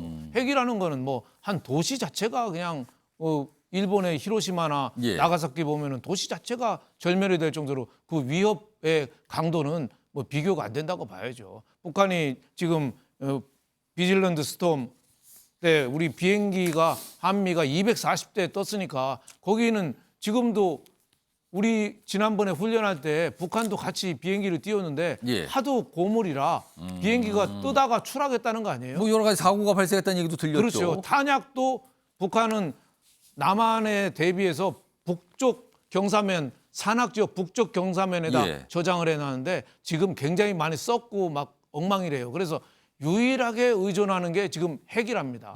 그래서 핵에 대한 압력을 자꾸 이제 강요하는데 우리는 여기에 대해서 무슨 방안이 있냐 이거죠. 저는 30년 아까도 얘기했지만 30년 동안 북한에 대해서 잘못된 생각 예. 이거를 우리가 국민적으로 저는 반성해야 된다고 봐요. 우리 동포다, 한민족이다, 예. 손잡고 가자. 이거 여태까지 우리가 속아왔지 않느냐. 예. 이제는 우리가 진실의 문에 서서 북한이 임진왜란 때 우리가 왜 순식간에 절단 났습니까? 한 달도 안 돼서 한성이 점령됐어요. 조총 들고 와서 조총. 그리고 청나라 인조가 남한산성 갔다가 47일 만에 왜 혼비백산에서 내려와서 무릎 꿇었겠어요? 홍위포. 아. 그 시절에 사정거리 9km짜리 홍위포를 쏴댄 거예요. 당시로선 대단한 신무기들. 왕성이 완전히 남한산성이 쑥대밭이 된 거예요. 그 예. 전략 핵무기예요. 그때 지금으로 따지면은. 예. 그 청나라가 그거 갖고 명나라도 없앴잖아요. 우리도 47일 만에 남한산성에서 내려왔는데 따지고 보면 우리 내분이 아니라 새로운 신형 무기거든요. 예. 지금 북한이 이 신형 무기를 들고 나왔는데 우리는 뭐 하냔 말이에요. 우리 지금도 동포 탈영할 겁니까? 한민족 탓할 겁니까? 예. 지금 150여 명이 젊은이가 서울 복판에서 희생당했는데도 저 쏘는 사람들인데 우리가 북한에 대해서 공연한 적대감은 가질 필요는 없지만 진실은 우리가 좀 알아야 된다. 핵에는 핵밖에 대응할 수가 없다. 그래서 우리가 진짜 사드라든지 패트리어 미사일이라든지 우리도 배치할 거는 더 좀 해야 되고 진짜 이스라엘처럼 어느 정도 안전망을 갖추되 그 전략적인 모호성 우리도 핵에 대해서 좀 더 핵 무장에 대해서 국제사회에 요구하고 그게 안 될 때는 예. 최소한 핵 우산이라도 아니면은 핵 공유라도 예. 그 작은 거라도 우리가 지금 빨리 얻어내야 된다. 저는 이렇게 생각합니다. 자, 방금 전에 울릉도 현지도 좀 연결해 봤죠. 지금요 울릉도에서 가까운 포항 현재 지금 취재 기자 나가 있는데요. 심우영 기자가 준비하고 있습니다. 자, 심 기자 지금 상황 좀 전해주시죠. 동해상으로 또다시 탄도미사일을 발사했습니다. 미사일의 초기 방향은 울릉도 방향을 향하다 울릉 서북방 167km 공해상으로 떨어졌습니다. 이 때문에 오전 8시 55분쯤 울릉군 전 지역에 2, 3분 정도 공습경보가 발령됐습니다. 요란한 사이렌과 함께 가까운 지하 대피시설로 대피하려는 내용의 안내방송이 나갔습니다. 공습경보가 내려지자 울릉군 공무원과 주민들도 가까운 대피소 등으로 이동했습니다.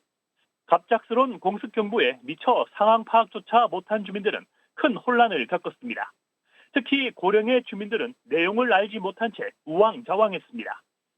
미사일이 인근 공해상으로 떨어지면서 울릉군청은 대피소에서 나와 상황 파악에 주력하고 있습니다. 울릉군은 주민들에게 추가 도발에 대비하라는 안내방송과 문자를 발송했다고 밝혔습니다. 특히 만일의 사태에 대비해 주민 대피 방법과 대피 장소 확보 등 대책 마련에 들어갔습니다. 지금까지 경북 포항시청에서 MBN 뉴스 심우영입니다. 네, 지금부터는 뉴스특보 제가 진행하겠습니다. 들으신 것처럼 긴박하게 움직이고 있습니다. 특히 대통령실도 북한 미사일 발사에 대해서 기민한 대응에 들어갔습니다. 대통령 주재 긴급 상임위 NSC 회의가 열릴 것으로 보입니다. 자, 취재기자 연결하겠습니다. 원중희 기자. 네. 지금 NSC 상임위원회 회의가 시작이 됐습니까?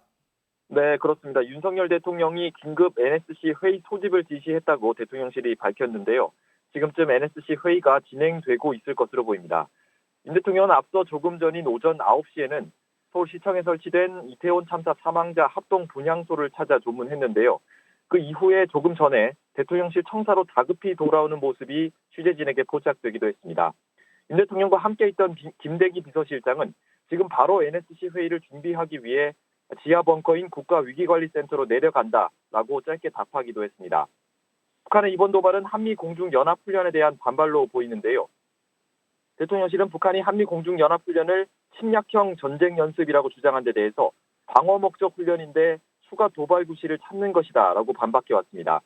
이번에도 아마 이 같은 원칙을 강조하고 북한의 미사일 도발을 강력 규탄할 것으로 보입니다. NSC 회의 관련 소식은 더 들어오는 대로 다시 전해드리도록 하겠습니다. 지금까지 용산 대통령실 청사에서 MBN 뉴스 원중입니다. 예, 다시 한번 내용을 정리하겠습니다. 북한이 오늘 아침 8시 51분경 강원도 원산 일대에서 동해상으로 탄도미사일 3발을 발사했습니다. 그 가운데 한 발은 동해 NLL 이남 공해상에 탄착이 되었다라고 합참이 밝혔습니다. NLL 이남 26km, 속초에서 동쪽으로 57km 지점이고요. 울릉도에서는 서북방으로 167km입니다. 이에 따라서 울릉도 전역에 비상 공습 경보가 발령이 됐습니다. 울릉도 주민들이 상당히 긴장하면서 이 상황을 좀 예의주시했을 것 같은데 울릉도 주민 다시 연결해서 당시 상황이 어땠는지 들어보도록 하겠습니다. 지금 나와 계십니까? 예, 저입니다. 울릉 부군수입니다. 예, 우리 부군수님이시군요. 예. 자, 8시 51분경에 북한 미사일 발사로 인해서 공습 경보가 발령이 됐는데 어땠습니까? 이 사이렌 소리가 좀 크게 울렸습니까? 예, 갑자기 8시 한 그때 9시 안 돼서 시간은 정확히 그랬습니다만 그때 울릉군 전역에 비상 사이렌이 울렸습니다. 공습 경보로 저희들 알고 예. 저희들 처음에는 좀 이게 뭐 훈련인가 아니면 오작동인가 싶다가 바로 저희들은 공무원들 좀 대응하고 예. 일부 대피할 수 있는데 대피하고 또 그래서 있다가 보니까 이제 탄도미사일이라는 그렇게 이제 뉴스에 뜨고 해서 저희들 주민들까지도 울릉 알림이에 올리고 여기는 울릉 알림이라고 있습니다. 예. 휴대폰 모바일상으로 거기에 게시하고 또 마을 방송을 실제 상황이니까 저 대피하고 그런 방송을 계속 했고 추가 도발에 대비해서 저희들 지금 또 이제 마을별로 방송을 계속 하고 있습니다. 예. 예주시하다가 만약에 또 사이렌을 울리면 이제 뭐 대피를 해야 된다 이렇게 준비를 하고 있습니다. 계속 방송하고 있고. 예. 처음에 그런 주민들이 상황입니다. 많이 당황했을 것 같습니다. 평소에도 이런 북한 미사일 발사에 대비한 비상 공습 경보에 대비한 훈련을 좀 하고 계셨던 건가요? 저희들은 정부 차원에서 계속 1년마다 저희들 뭐 훈련을 하고 있고 예. 그때는 뭐 그와 연계해서 공습 경보도 하고 그렇게 하고 있습니다. 예.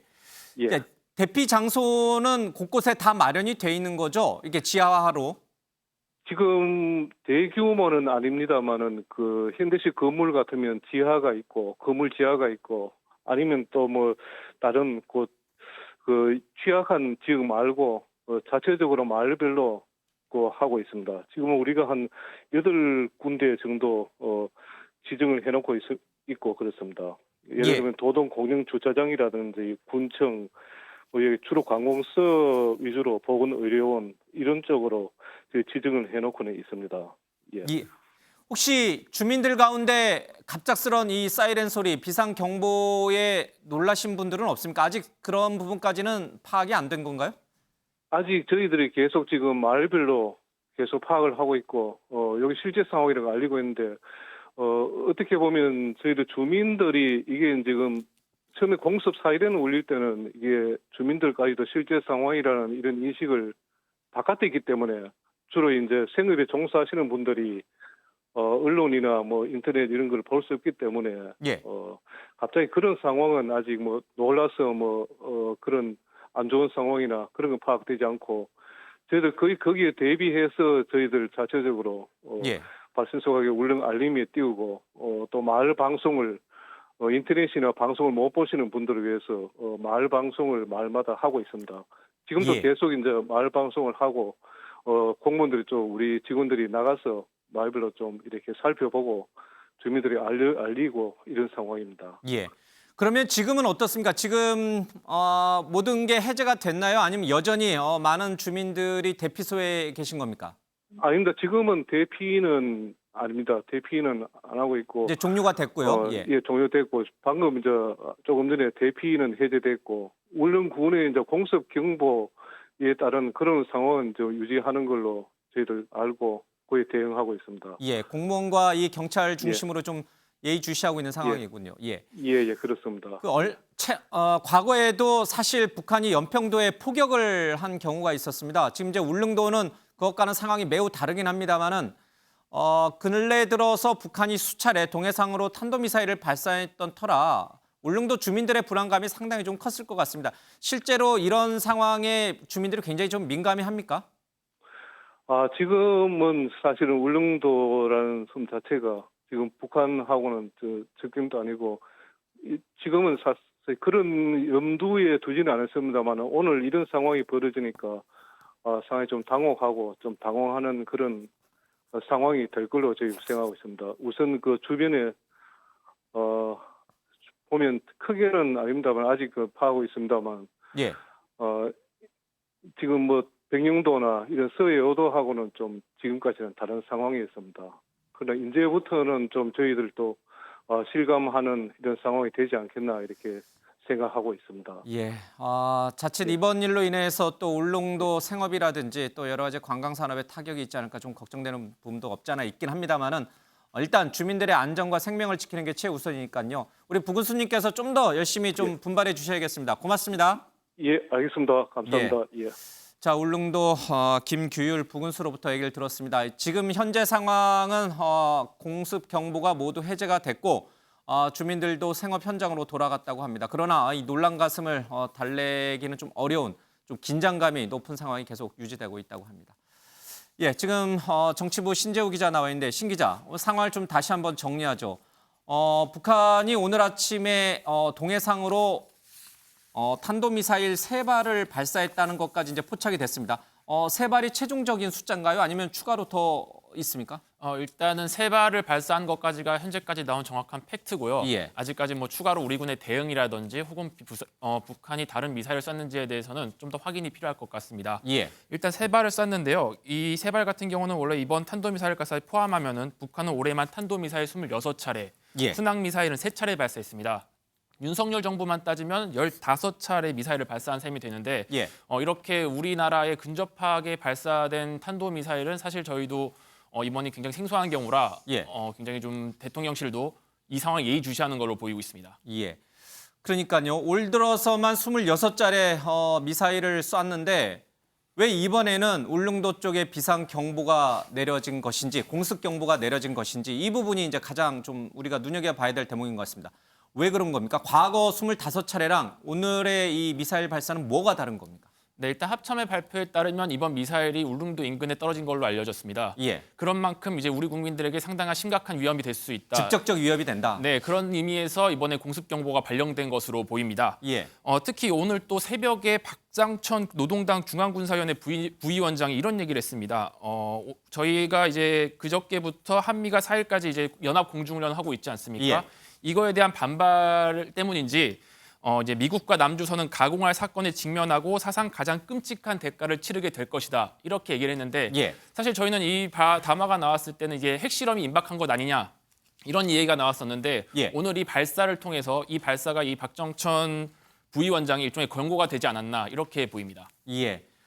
한미 연합 공중 훈련은 이미 상당히 오래 전부터 예고돼 왔던 것이고 북한이 기습적으로 오늘 도발적인 행위를 보인 것이다. 그것도 우리 주민들이 현재 살고 있는 울릉도 인근 쪽으로 미사일을 쐈다. 그래서 공습 경보가 발령이 된 거다. 이럴 경우에 우리 군의 대응 태세는 어떻습니까? 정말 우리도 북한의 이런 것들이 훈련이 아닌 실제 공습으로 이어질 가능성이 분명히 있는 거 아닙니까? 우리 군도 비상태세에 들어갔을 것 같은데요. 네, 우리 군도 바로 화력 대기 태세에 돌입했습니다. 예. 워치콘과 진돗개도 발령됐는데요. 워치콘의 발령 주체는 한미연합사령부입니다.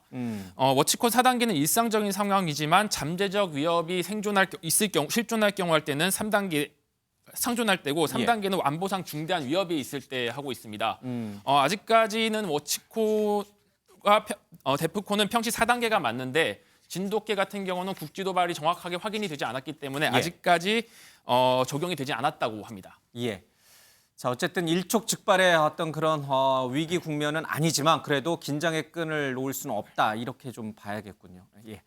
김용현 행정님, 지금 대통령 주재로 긴급 NSC 상임위원회 회의가 열리고 있습니다. 그러나 우리가 할 수 있는 조치가 뭐가 있을 것인지 그 부분은 좀 궁금합니다. 제가 지금 확인할 수는 없는데요. 아마 윤석열 정부가 들어오면서부터 NSC 차원에서 북한의 도발이 있으면 도발별로 대응 매뉴얼이 분명히 있을 거라 생각이 듭니다. 뭐 원전 타격이 됐든 그러니까 선제적 타격이 됐든 원점 타격은 불가능할 것 같고요. 예를 들면 무슨 뭐 공습기를 띄운다거나 대응하는 방식이 있을 건데 왜냐하면 그 가장 큰 문제는 휴전선 인근에서 우발적 사고가 발생했을 때 그 문제가 국지전으로 확전되는 문제가 가장 크기 때문에 아마 그런 대응을 하기는 어려울 거라는 생각이 들고요. 지금도 마찬가지입니다만 어느 지역으로 지금 탄도미사일이 지나가는지 알 수 없겠습니다만 공해상으로 떨어졌다고 얘기하니 여기서 얘기했던 끔찍한 대가를 치르게 될 것이라고 얘기했던 박정천 이 얘기와 관련돼서 나름대로 거기에 유사한 행위로서 우리가 얘기한 부분들이 말로만 제기하는 것이 아니라 실질적으로 앞으로 강행될 거야라고 하는 부분들을 보여주기 위한 행위로 보이거든요. 그렇다고 해서 우리가 한미연합사 전력이 여기에 유사하게 북측의 어떤 지역으로 공해상의 탄도미사일이나 이런 걸 날릴 수 있는 상황은 아니라는 생각이 듭니다. 그래서 아마 지금 NSC 차원에서 어떤 대응 매뉴얼이 있을지 모르겠습니다만 제가 듣기로는 아마 전 정부보다는 훨씬 더 강화된 내용들의 대응 매뉴얼이 있다는 얘기를 들었습니다. 근데 지금 얘기 들어보니까는 아마 경계 태세를 강화하는 정도의 수준인 것 같고요. 적어도 한 1, 2일 정도가 지나게 되면 뭐 지난 같은 경우는 현무 2를 갖다가 발사하는 케이스도 있었죠. 뭐 실험으로. 그렇다면 지금 공개되지 않았습니다만 현무 5 같은 경우가 개발이 완료가 됐다고 한다면 시험 발사 같은 걸 통해서 우리의 억지력을 보여줄 수 있다는 생각이 들긴 하는데 아직까지 뭐 정부의 입장들을 분명히 들어봐야 될 거라 생각이 들고요. 이게 이게 시작이라고밖에 생각이 안 드는 거죠.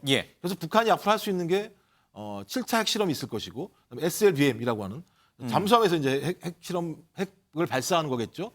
또 하나가 중단거리 탄도미사일을 계속적으로 발사하는 겁니다. 실험 발사를 하는 거죠. 이 세 가지 정도가 있을 것 같은데 지금은 맨 마지막 단계를 계속 좀 진행하고 있다는 생각이 드는 것이고요. 아마도 이런 단계들과 관련해서 상응되는 조치들이 한국이나 미국에서 나오지 않게 된다면 SLBM 단계로 갈 수 있다는 생각이 들어요. 근데 이 7차 핵실험 같은 경우는 기간상으로나마 핵실험할 기간이 됐습니다. 대략 한 4년, 5년 단위로 핵실험을 진행해 왔었는데 그 기간에 문재인 정부 기간 동안에 협상 그다음에 정상회담이 있었기 때문에 핵실험이 안 된 측면이 있습니다만 핵실험도 이유가 있어야 되는 측면이 분명히 있거든요. 이게 정치적으로 핵실험을 한다라고 하는 측면들은 매우 큰 위험성들을 가지고 있는 측면이 있어요. 그래서 예를 들면 경량화, 다탄두화의 문제에 대한 실험인 거냐 아니면 대기권 재진입에 대한 기술력 강화의 측면인 거냐. 근데 이런 것을 실험할 만큼의 상황에서 소위 정치적인 유불리를 좀 따져볼 부분이 분명히 있기 때문에 7차 핵실험은 좀 제가 볼 때 유보적으로 봐야 될 거라 생각이 들긴 합니다만 중단거리 탄도미사일 실험은 계속적으로 벌어질 거라 생각이 들어서 여기에 대한 우리 정부의 적극적인 대응, 어떤 매뉴얼, 시스템 이런 것들이 좀 갖춰져야 될 것 같고 저희가 좀 알 수 없으니까 이걸 뭐라고 말씀드릴 수 없습니다만 국민들이 좀 안전할 만큼, 신뢰할 만큼의 조치들이 좀 앞으로 진행된다고 생각을 합니다. 북한의 7차 핵실험도 우리 안보에는 굉장히 심각한 위협이 되겠습니다만은 당장 우리 주민들이 살고 있는 우리 영해 물론 이제 공해상에 떨어지긴 했습니다만은 영해 근처로 미사일이 날아다니는 거는 실질적인 위협이 되기 때문에 그 충격이 좀 더 큰 것 같습니다. 일본 NHK도 이번 미사일 발사 관련된 속보를 좀 내보내고 있습니다. 일본 역시 살펴봤더니 일본의 배타적 경제 수역 EEZ 바깥에 떨어진 것으로 보인다. 그러니까 우리 NLL 이남 그리고 일본의 배타적 경제 수역 바깥. 그러니까 그 어느 공해상쯤에 이제 북한의 미사일 한 발이 탄착한 것으로 보입니다. 공식적으로 보면은 NLL 이남 26km, 속초에서는 불과 동쪽으로 57km 떨어진 공해상에 떨어진 것 같습니다. 기존에 북한이 미사일을 많이 쐈습니다만은 이렇게까지 우리 주민이 살고 있는 도서에 가까운 곳에 이렇게 미사일을 탄착시킨 전례는 없습니다. 매우 의도적이라는 생각밖에 좀 들지 않습니다. 그 의도는 역시 한미 연합훈련에 대한 경고성입니까?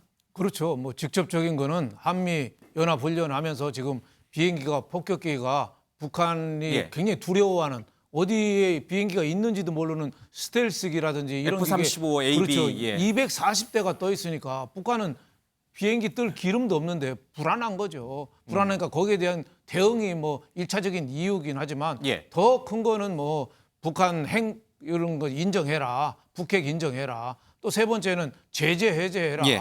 그러니까 그 세 가지가 다 쉽게 우리가 들어줄 수 없는 거잖아요. 예. 한미 훈련을 어떻게 안 하겠어요? 북한 핵을 어떻게 인정하겠어요? 그리고 제재 해제를 북한 핵이 있는데 제재 해제를 어떻게 하겠어요? 북한에 대해서 우리가 들어줄 이유도 없고 예. 들어줄 여건도 안 되는데 거기에 대해서 북한의 대응은 점차 대응을 그 강도를 위협의 강도를 끌어올리는 거죠. 지금 울릉도의 공습 경보가 지금 2016년에 그 백령도에서 그 발령된 이후에 예. 6년 만에 처음이에요. 그러니까 사실 지금은 준전시 상태가 아니라 거의 반전시 상태로 우리가 생각이 된다.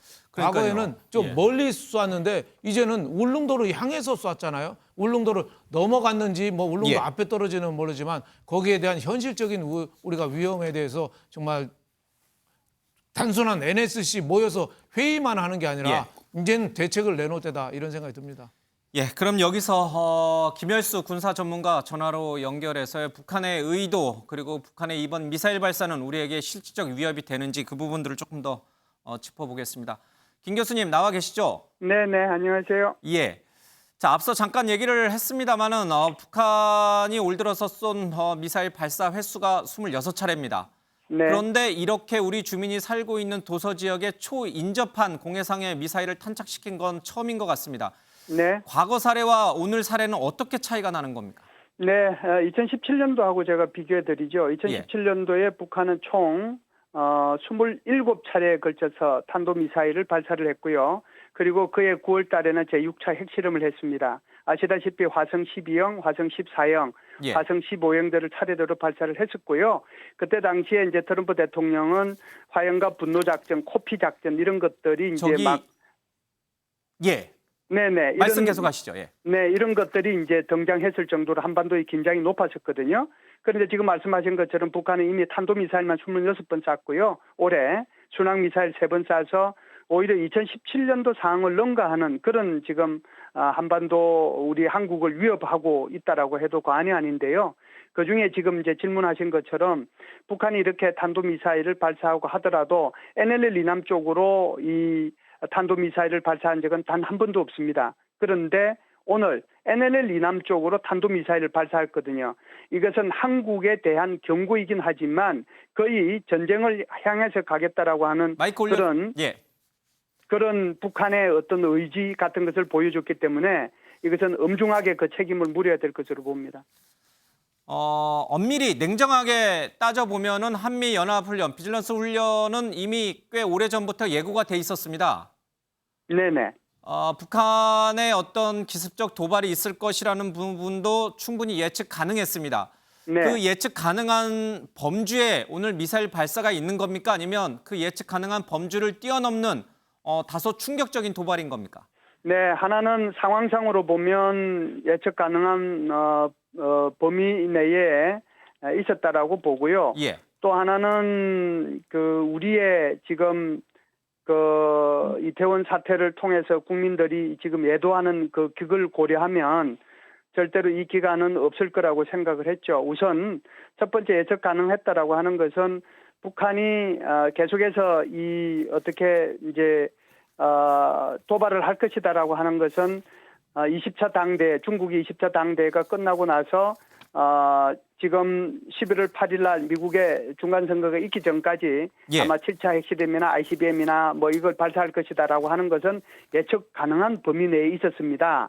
그런데 지금 우리 이태원 참사로 인해서 전 국민이 애도를 하고 전 세계의 지도자들이 그 한국 국민들과 같이 이렇게 같이 그 애도를 표하고 조전을 보내고 심지어 러시아의 푸틴 대통령까지도 그런 조준을 보내고 있는 그런 상황 속에서 예. 같은 민족이라고 하는 북한이 우리 한국에 대해서 그렇게 애도를 표하고 그러지는 못할 망정 예. 지금 한국을 향해서 이런 미사일 도발을 한다는 것은 정말 이것은 좀 이해가 안 되는 그런 부분이죠. 그래서 어떤 면은 예상은 했지만 지금 우리 한국의 이런 한국의 이런 애도 기간을 고려한다라고 하면 이것은 예상 범위 밖이라고 봐야죠. 예.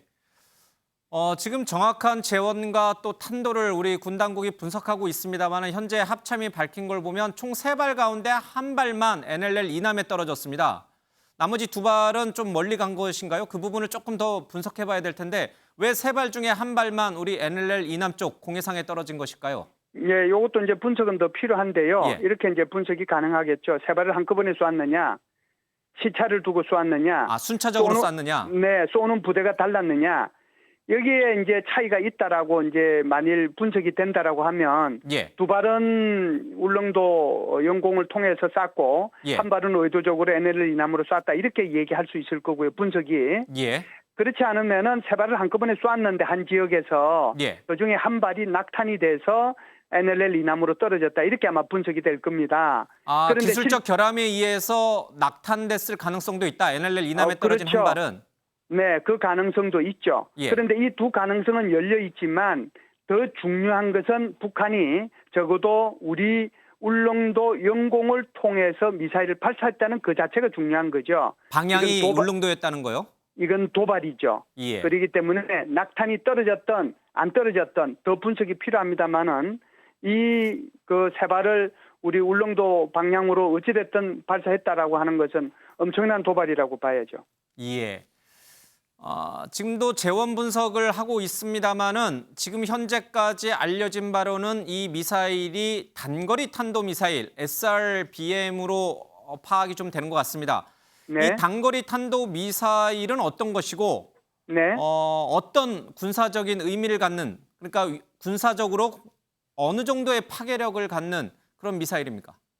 예, 미사일은 크게 미국 기준이죠. 우리 기준으로 하면은 좀 차이는 나지만은 미국 기준으로 보면은 단거리 미사일이 있고 중거리 미사일이 있고 그리고 이제 장거리 미사일이 있습니다. 예. 물론 이제 그 사이에 중거리 미사일 이렇게 표현하기도 합니다만은 이 단거리 미사일은 SRBM이라고 그래서 이게 통상 사거리가 1000km 이내로 나가는 거고요. 예. 그다음 중거리 미사일은 한 4,500km 정도까지 가는 거고요. ICBM은 이제 4,500km를 더 넘어가서 15,000km, 13,000km 이렇게 나가는 것을 ICBM이라고 이렇게 표현을 합니다.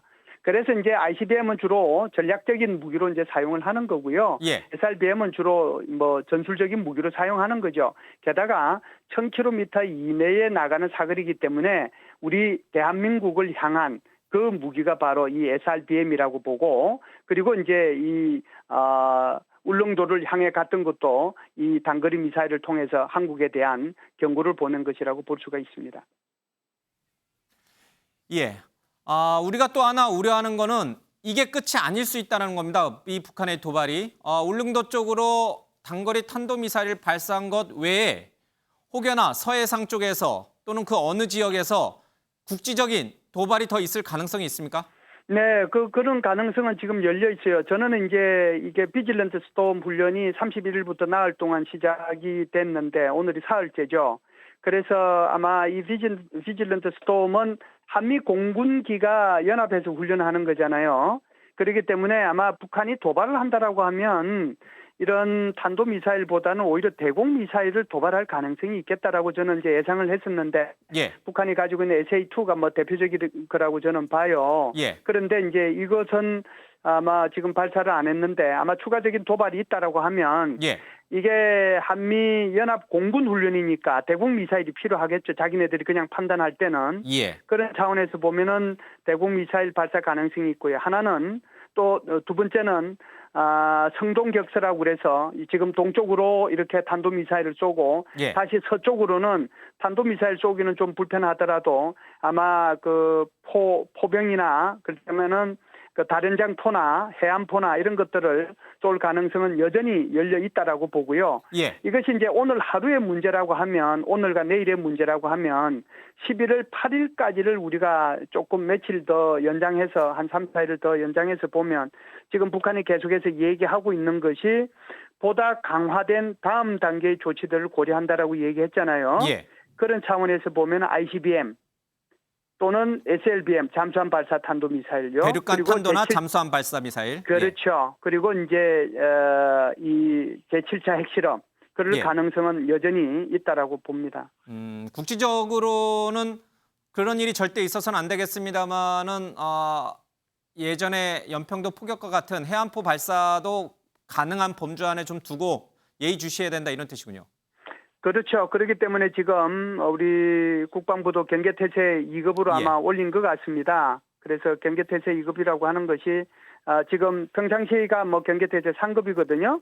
경계태세 2급이라고 하는 것이 이런 위기 상황이 발생했을 때 예. 경계태세를 강화하고 즉각 이제 동원할 수 있는 준비를 하고 예. 즉각 이제 포탄이나 뭐 또는 출격이나 또는 뭐 출항이나 할 수 있는 육해 공군의 준비 태세를 갖추는 것을 이걸 경계태세 2급이라고 얘기하거든요. 예. 이제 전시 상태가 되면 경계태세 1급이 되겠죠. 지금 경계태세 2급까지 발령한 상태이기 때문에 아마 북한의 도발에 따라서 직접적인 이제 우리 영공에 직접적인 도발이 예. 될 경우에 한국이 적극 대응할 수 있는 그런 대비 태세를 지금 갖추고 있다 이렇게 볼 수 있습니다. 예, 김일수 시장님 오늘 말씀 잘 들었습니다. 고맙습니다. 감사합니다. 예. 자, 지금 전문가의 얘기를 좀 들어봤습니다. 북한 미사일 발사 이것이 마지막이 아닐 수 있다. 추가 도발이 있을 수 있다. 물론 대륙간 탄도미사일, 미국을 겨냥한 대륙간 탄도미사일, 또 잠수함에서 쏘는 SLBM, 또 그 앞서서 서해안 쪽이라든지 아니면 다른 지역에서 일종의 성동격서식으로 해안포 사격이 있을 수도 있다라고 하는 여러 가지 군사적 가능성이 제기되고 있습니다. 만반의 준비를 갖추고 대비 태세를 잘 마련해야겠습니다. 신재우 기자, 지금 그러니까 이게 과거 통상의 북한의 군사적 도발하고는 좀 수위가 다른 것 같습니다.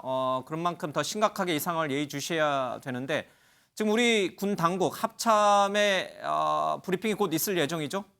네.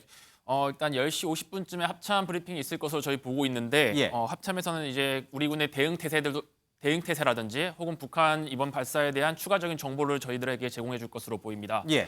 무엇보다도 가장 중요한 것은 이제 앞으로 이제 북한이 어떤 도발을 할 것이냐 예. 이런 점들이 아마 초점에 맞춰질 수 있는데요. 안보라는 것이 이제 항상 어느 유사시에도 대비해야 되는 것 아니겠습니까? 그렇죠. 그러다 보니까 아까 방금 우리 김 교수님께서 말씀하셨던 것처럼 또 다른 이제 탄도미사일 발사 예. 혹은 ICBM 발사 혹은 휴전선 지역에서 예. 혹시 모를 충돌 이런 것들에 대한 대응 태세 이런 것들에 대한 중점적인 점검이 이루어질 것으로 보입니다. 예. 북한이 도발한 그 직접적인 내세웠던 직접적 표면적인 이유는 한미 연합 공중 훈련입니다. 이른바 비질런트 스톰인데 이 훈련은 어떤 것이고 북한이 왜 이렇게 이례적인 도발을 하는지 이 훈련에 대해서 훈련의 성격에 대해서 이게 공격용 훈련은 아니잖아요. 그렇죠? 네, 맞습니다. 이 비질런트 스톰은 딱 5년 만에 재개된 한미 연합 공중 훈련입니다. 예. 한미 최신 전투기 240여 대가 참가하는 대규모 훈련이거든요. 우리 공군 F-35A, F-15K 전투기 등 140여 대와 미군 F-35B 예. 전투기 등 100여 대가 일단 훈련에 참가하는데 이번 훈련에서 한미 공군은 역대 최대 규모인 1,600여 회 출격이 계획됐습니다. 예. 아시다시피 북한 공군의 수준은 상당히 낙후됐고 후진적인 것으로 알려져 있는데 예. 우리 군과 미군이 이렇게 대대적인 공중 연합 훈련을 한다면 상당히 북한 입장에서는 위협적일 수밖에 없을 것이죠. 예. 훈련에 참가했던 200여 대의 한미 최첨단 최신 전투기들이 그대로 북한 영공을 통과해서 북한을 때릴 수도 있다. 그것을 이제 북한은 가장 두려워하고 있지만 이 훈련의 목적은 절대 먼저 선제 공격하는 것이 아니라 만약에 도발에 대비한 방어 목적이라는 것이잖아요. 그 부분을 좀 명확하게 좀 얘기를 해야 될 것 같은데요. 네, 맞습니다. 예, 지금 합참 연결하겠습니다. 예, 저희가 타이밍상 조금 놓쳤습니다. 지금 합참이 간단한 브리핑을 하고 지금 들어가는 모습만 봤는데 저희들이 화면을 빨리 편집해서 어떤 내용으로 브리핑을 했는지 바로 좀 돌려드리도록 하겠습니다. 아마 저희가 이미 다 얘기를 했던 탄착 지점이라든지 재원이라든지 이런 부분에 대해서 뭐 지금 분석 중이다. 아마 이 정도의 브리핑 내용이 있었을 것으로 좀 예상이 됩니다. 굉장히 좀 짧게 또 예고한 시각과는 다른 좀 앞서서 빨리 이제 브리핑하고 좀 들어갔습니다. 내용이 정리되는 대로 저희가 다시 한번 좀 보내드리도록 하겠습니다. 예, 계속 말씀하시죠. 그러니까 이 훈련, 비질런트 스톰이라고 하는 한미 연합 공중훈련이 절대 북한을 선제 타격하겠다라고 하는 훈련이 아님에도 불구하고 북한이 이런 식의 도발을 하고 있다. 네, 맞습니다. 그러니까 어떻게 보면은 북한도 아마 알고 있을 겁니다. 이것이 선제 타격하려는 훈련이 아니라는 것을 충분히 알고 있지만 예. 앞으로 핵실험들이 남아 있지 않습니까? 뭐 대통령실도 그렇고 뭐 국회 정보에서도 그렇고 북한 핵실험 사실상 기정사실화된 상황에서 한국과 미국이 이렇게 공중 훈련을 하는 것은 북한에 대한 위협이다. 이런 식으로 이제 선동을 하면서 예. 우리는 탄도미사일로 반격한다. 이런 메시지를 주기 위해서 이번 도발이 이뤄진 것으로 보입니다. 예. 김정은 행정관님, 지금 군 당국도 정확히 이 탄도 거리라든지 또 여러 가지 재원, 또 세 발을 동시에 쐈는지 아니면 순차적으로 쐈는지 그중에 한 발은 의도적으로 우리 NLL 이남 쪽에 떨군 것인지 아니면 미사일의 기술적 결함으로 인해서 중간에 떨어진 것인지 뭐 여러 가지를 이제 좀 분석하고 있을 겁니다. 근데 처음에는 의도적으로 우리 NLL 이남 쪽으로 떨어뜨린 거 아닌가, 원래 목표 지점을 글로 한 것 아닌가, 그래서 군사적 긴장감을 더 고조시키려고 한 거 아닌가, 이런 쪽에 무게감이 좀 실렸습니다만은 만약에 기술적 결함으로 떨어진 것이라고 한다면 어떤 문제가 좀 있을 수 있을까? 그건 더 예측하기 어려운 거 아닙니까? 그렇죠. 기술적인 뭐 예를 들어 문제가 생겨서 중간에 예를 들면 중간에 떨어졌다 이렇게 얘기할 수 있는 건데 이건 제가 볼 때는 북한의 기술적인 결함들을 확인하는 부분이 분명히 있기 때문에 제가 좀 확인할 수 있는 그 내용에 대해서는 네. 예, 잠시만요. 좀 전에 지나갔던 이 합참의 공식 브리핑 내용 다시 한번 좀 들어보고 전문가 얘기 좀 듣겠습니다. 들어보겠습니다. 북한은 오늘 08시 51분부터 탄도미사일 3발을 발사하였으며 이 중 한 발이 NLL 이남 동해상에 낙탄되었음. 이번 북한 미사일 발사는 분단 이후 처음으로 NLL 이남 우리 영해 근접에 떨어진 것으로 매우 이례적이고 결코 용납할 수 없음. 우리 군은 이에 대해 단호히 대응할 것을 천명함. 예, 지금 합참 작전 본부장의 브리핑이 있었습니다. 매우 간결하면서도 매우 단호한 목소리로 브리핑을 했는데 다시 한번 더 들어보겠습니다. 북한은 오늘 08시 51분부터 탄도미사일 3발을 발사하였으며 이 중 한 발이 NLL 이남 동해상에 낙탄되었음. 이번 북한 미사일 발사는 분단 이후 처음으로 NLL 이남 우리 영해 근접에 떨어진 것으로 매우 이례적이고 결코 용납할 수 없음.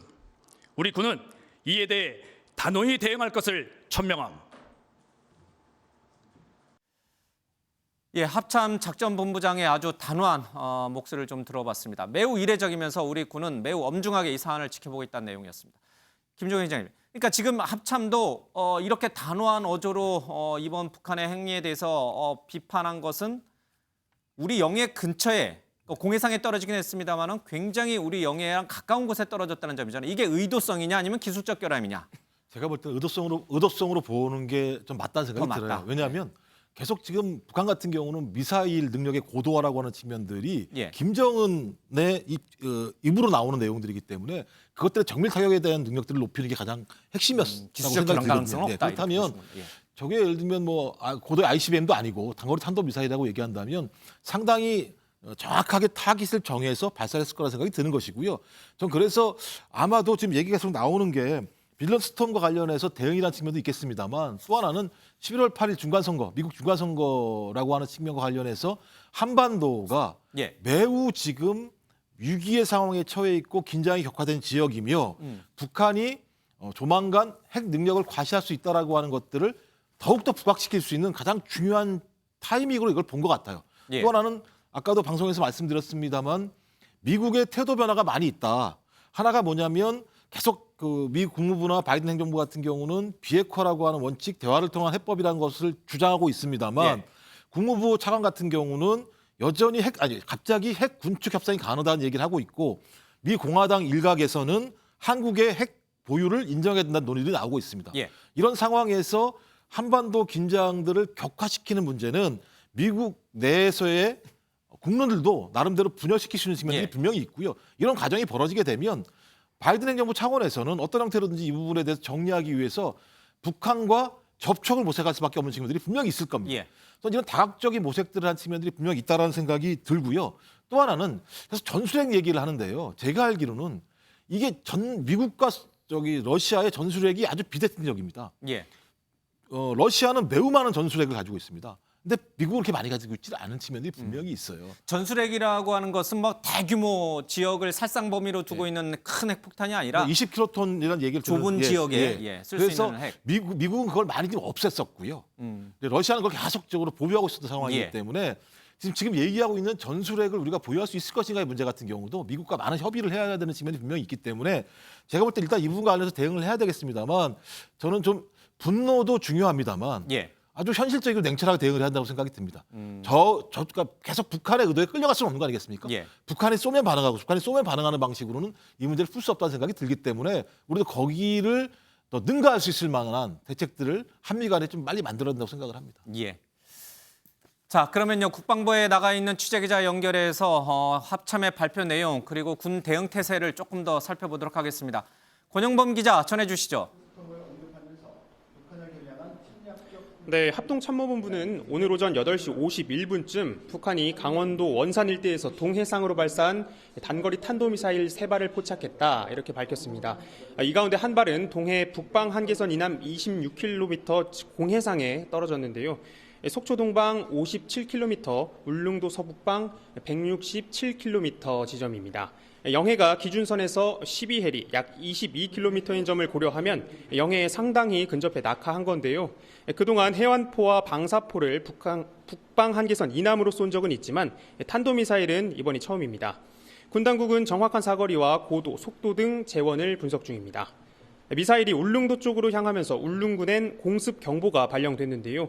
북한이 탄도미사일을 울릉도가 포함된 남쪽으로 발사한 것도 사실상 처음인 것으로 파악이 됐습니다. 나머지 2발은 남쪽이 아닌 다른 방향으로 날아간 것으로 알려졌습니다.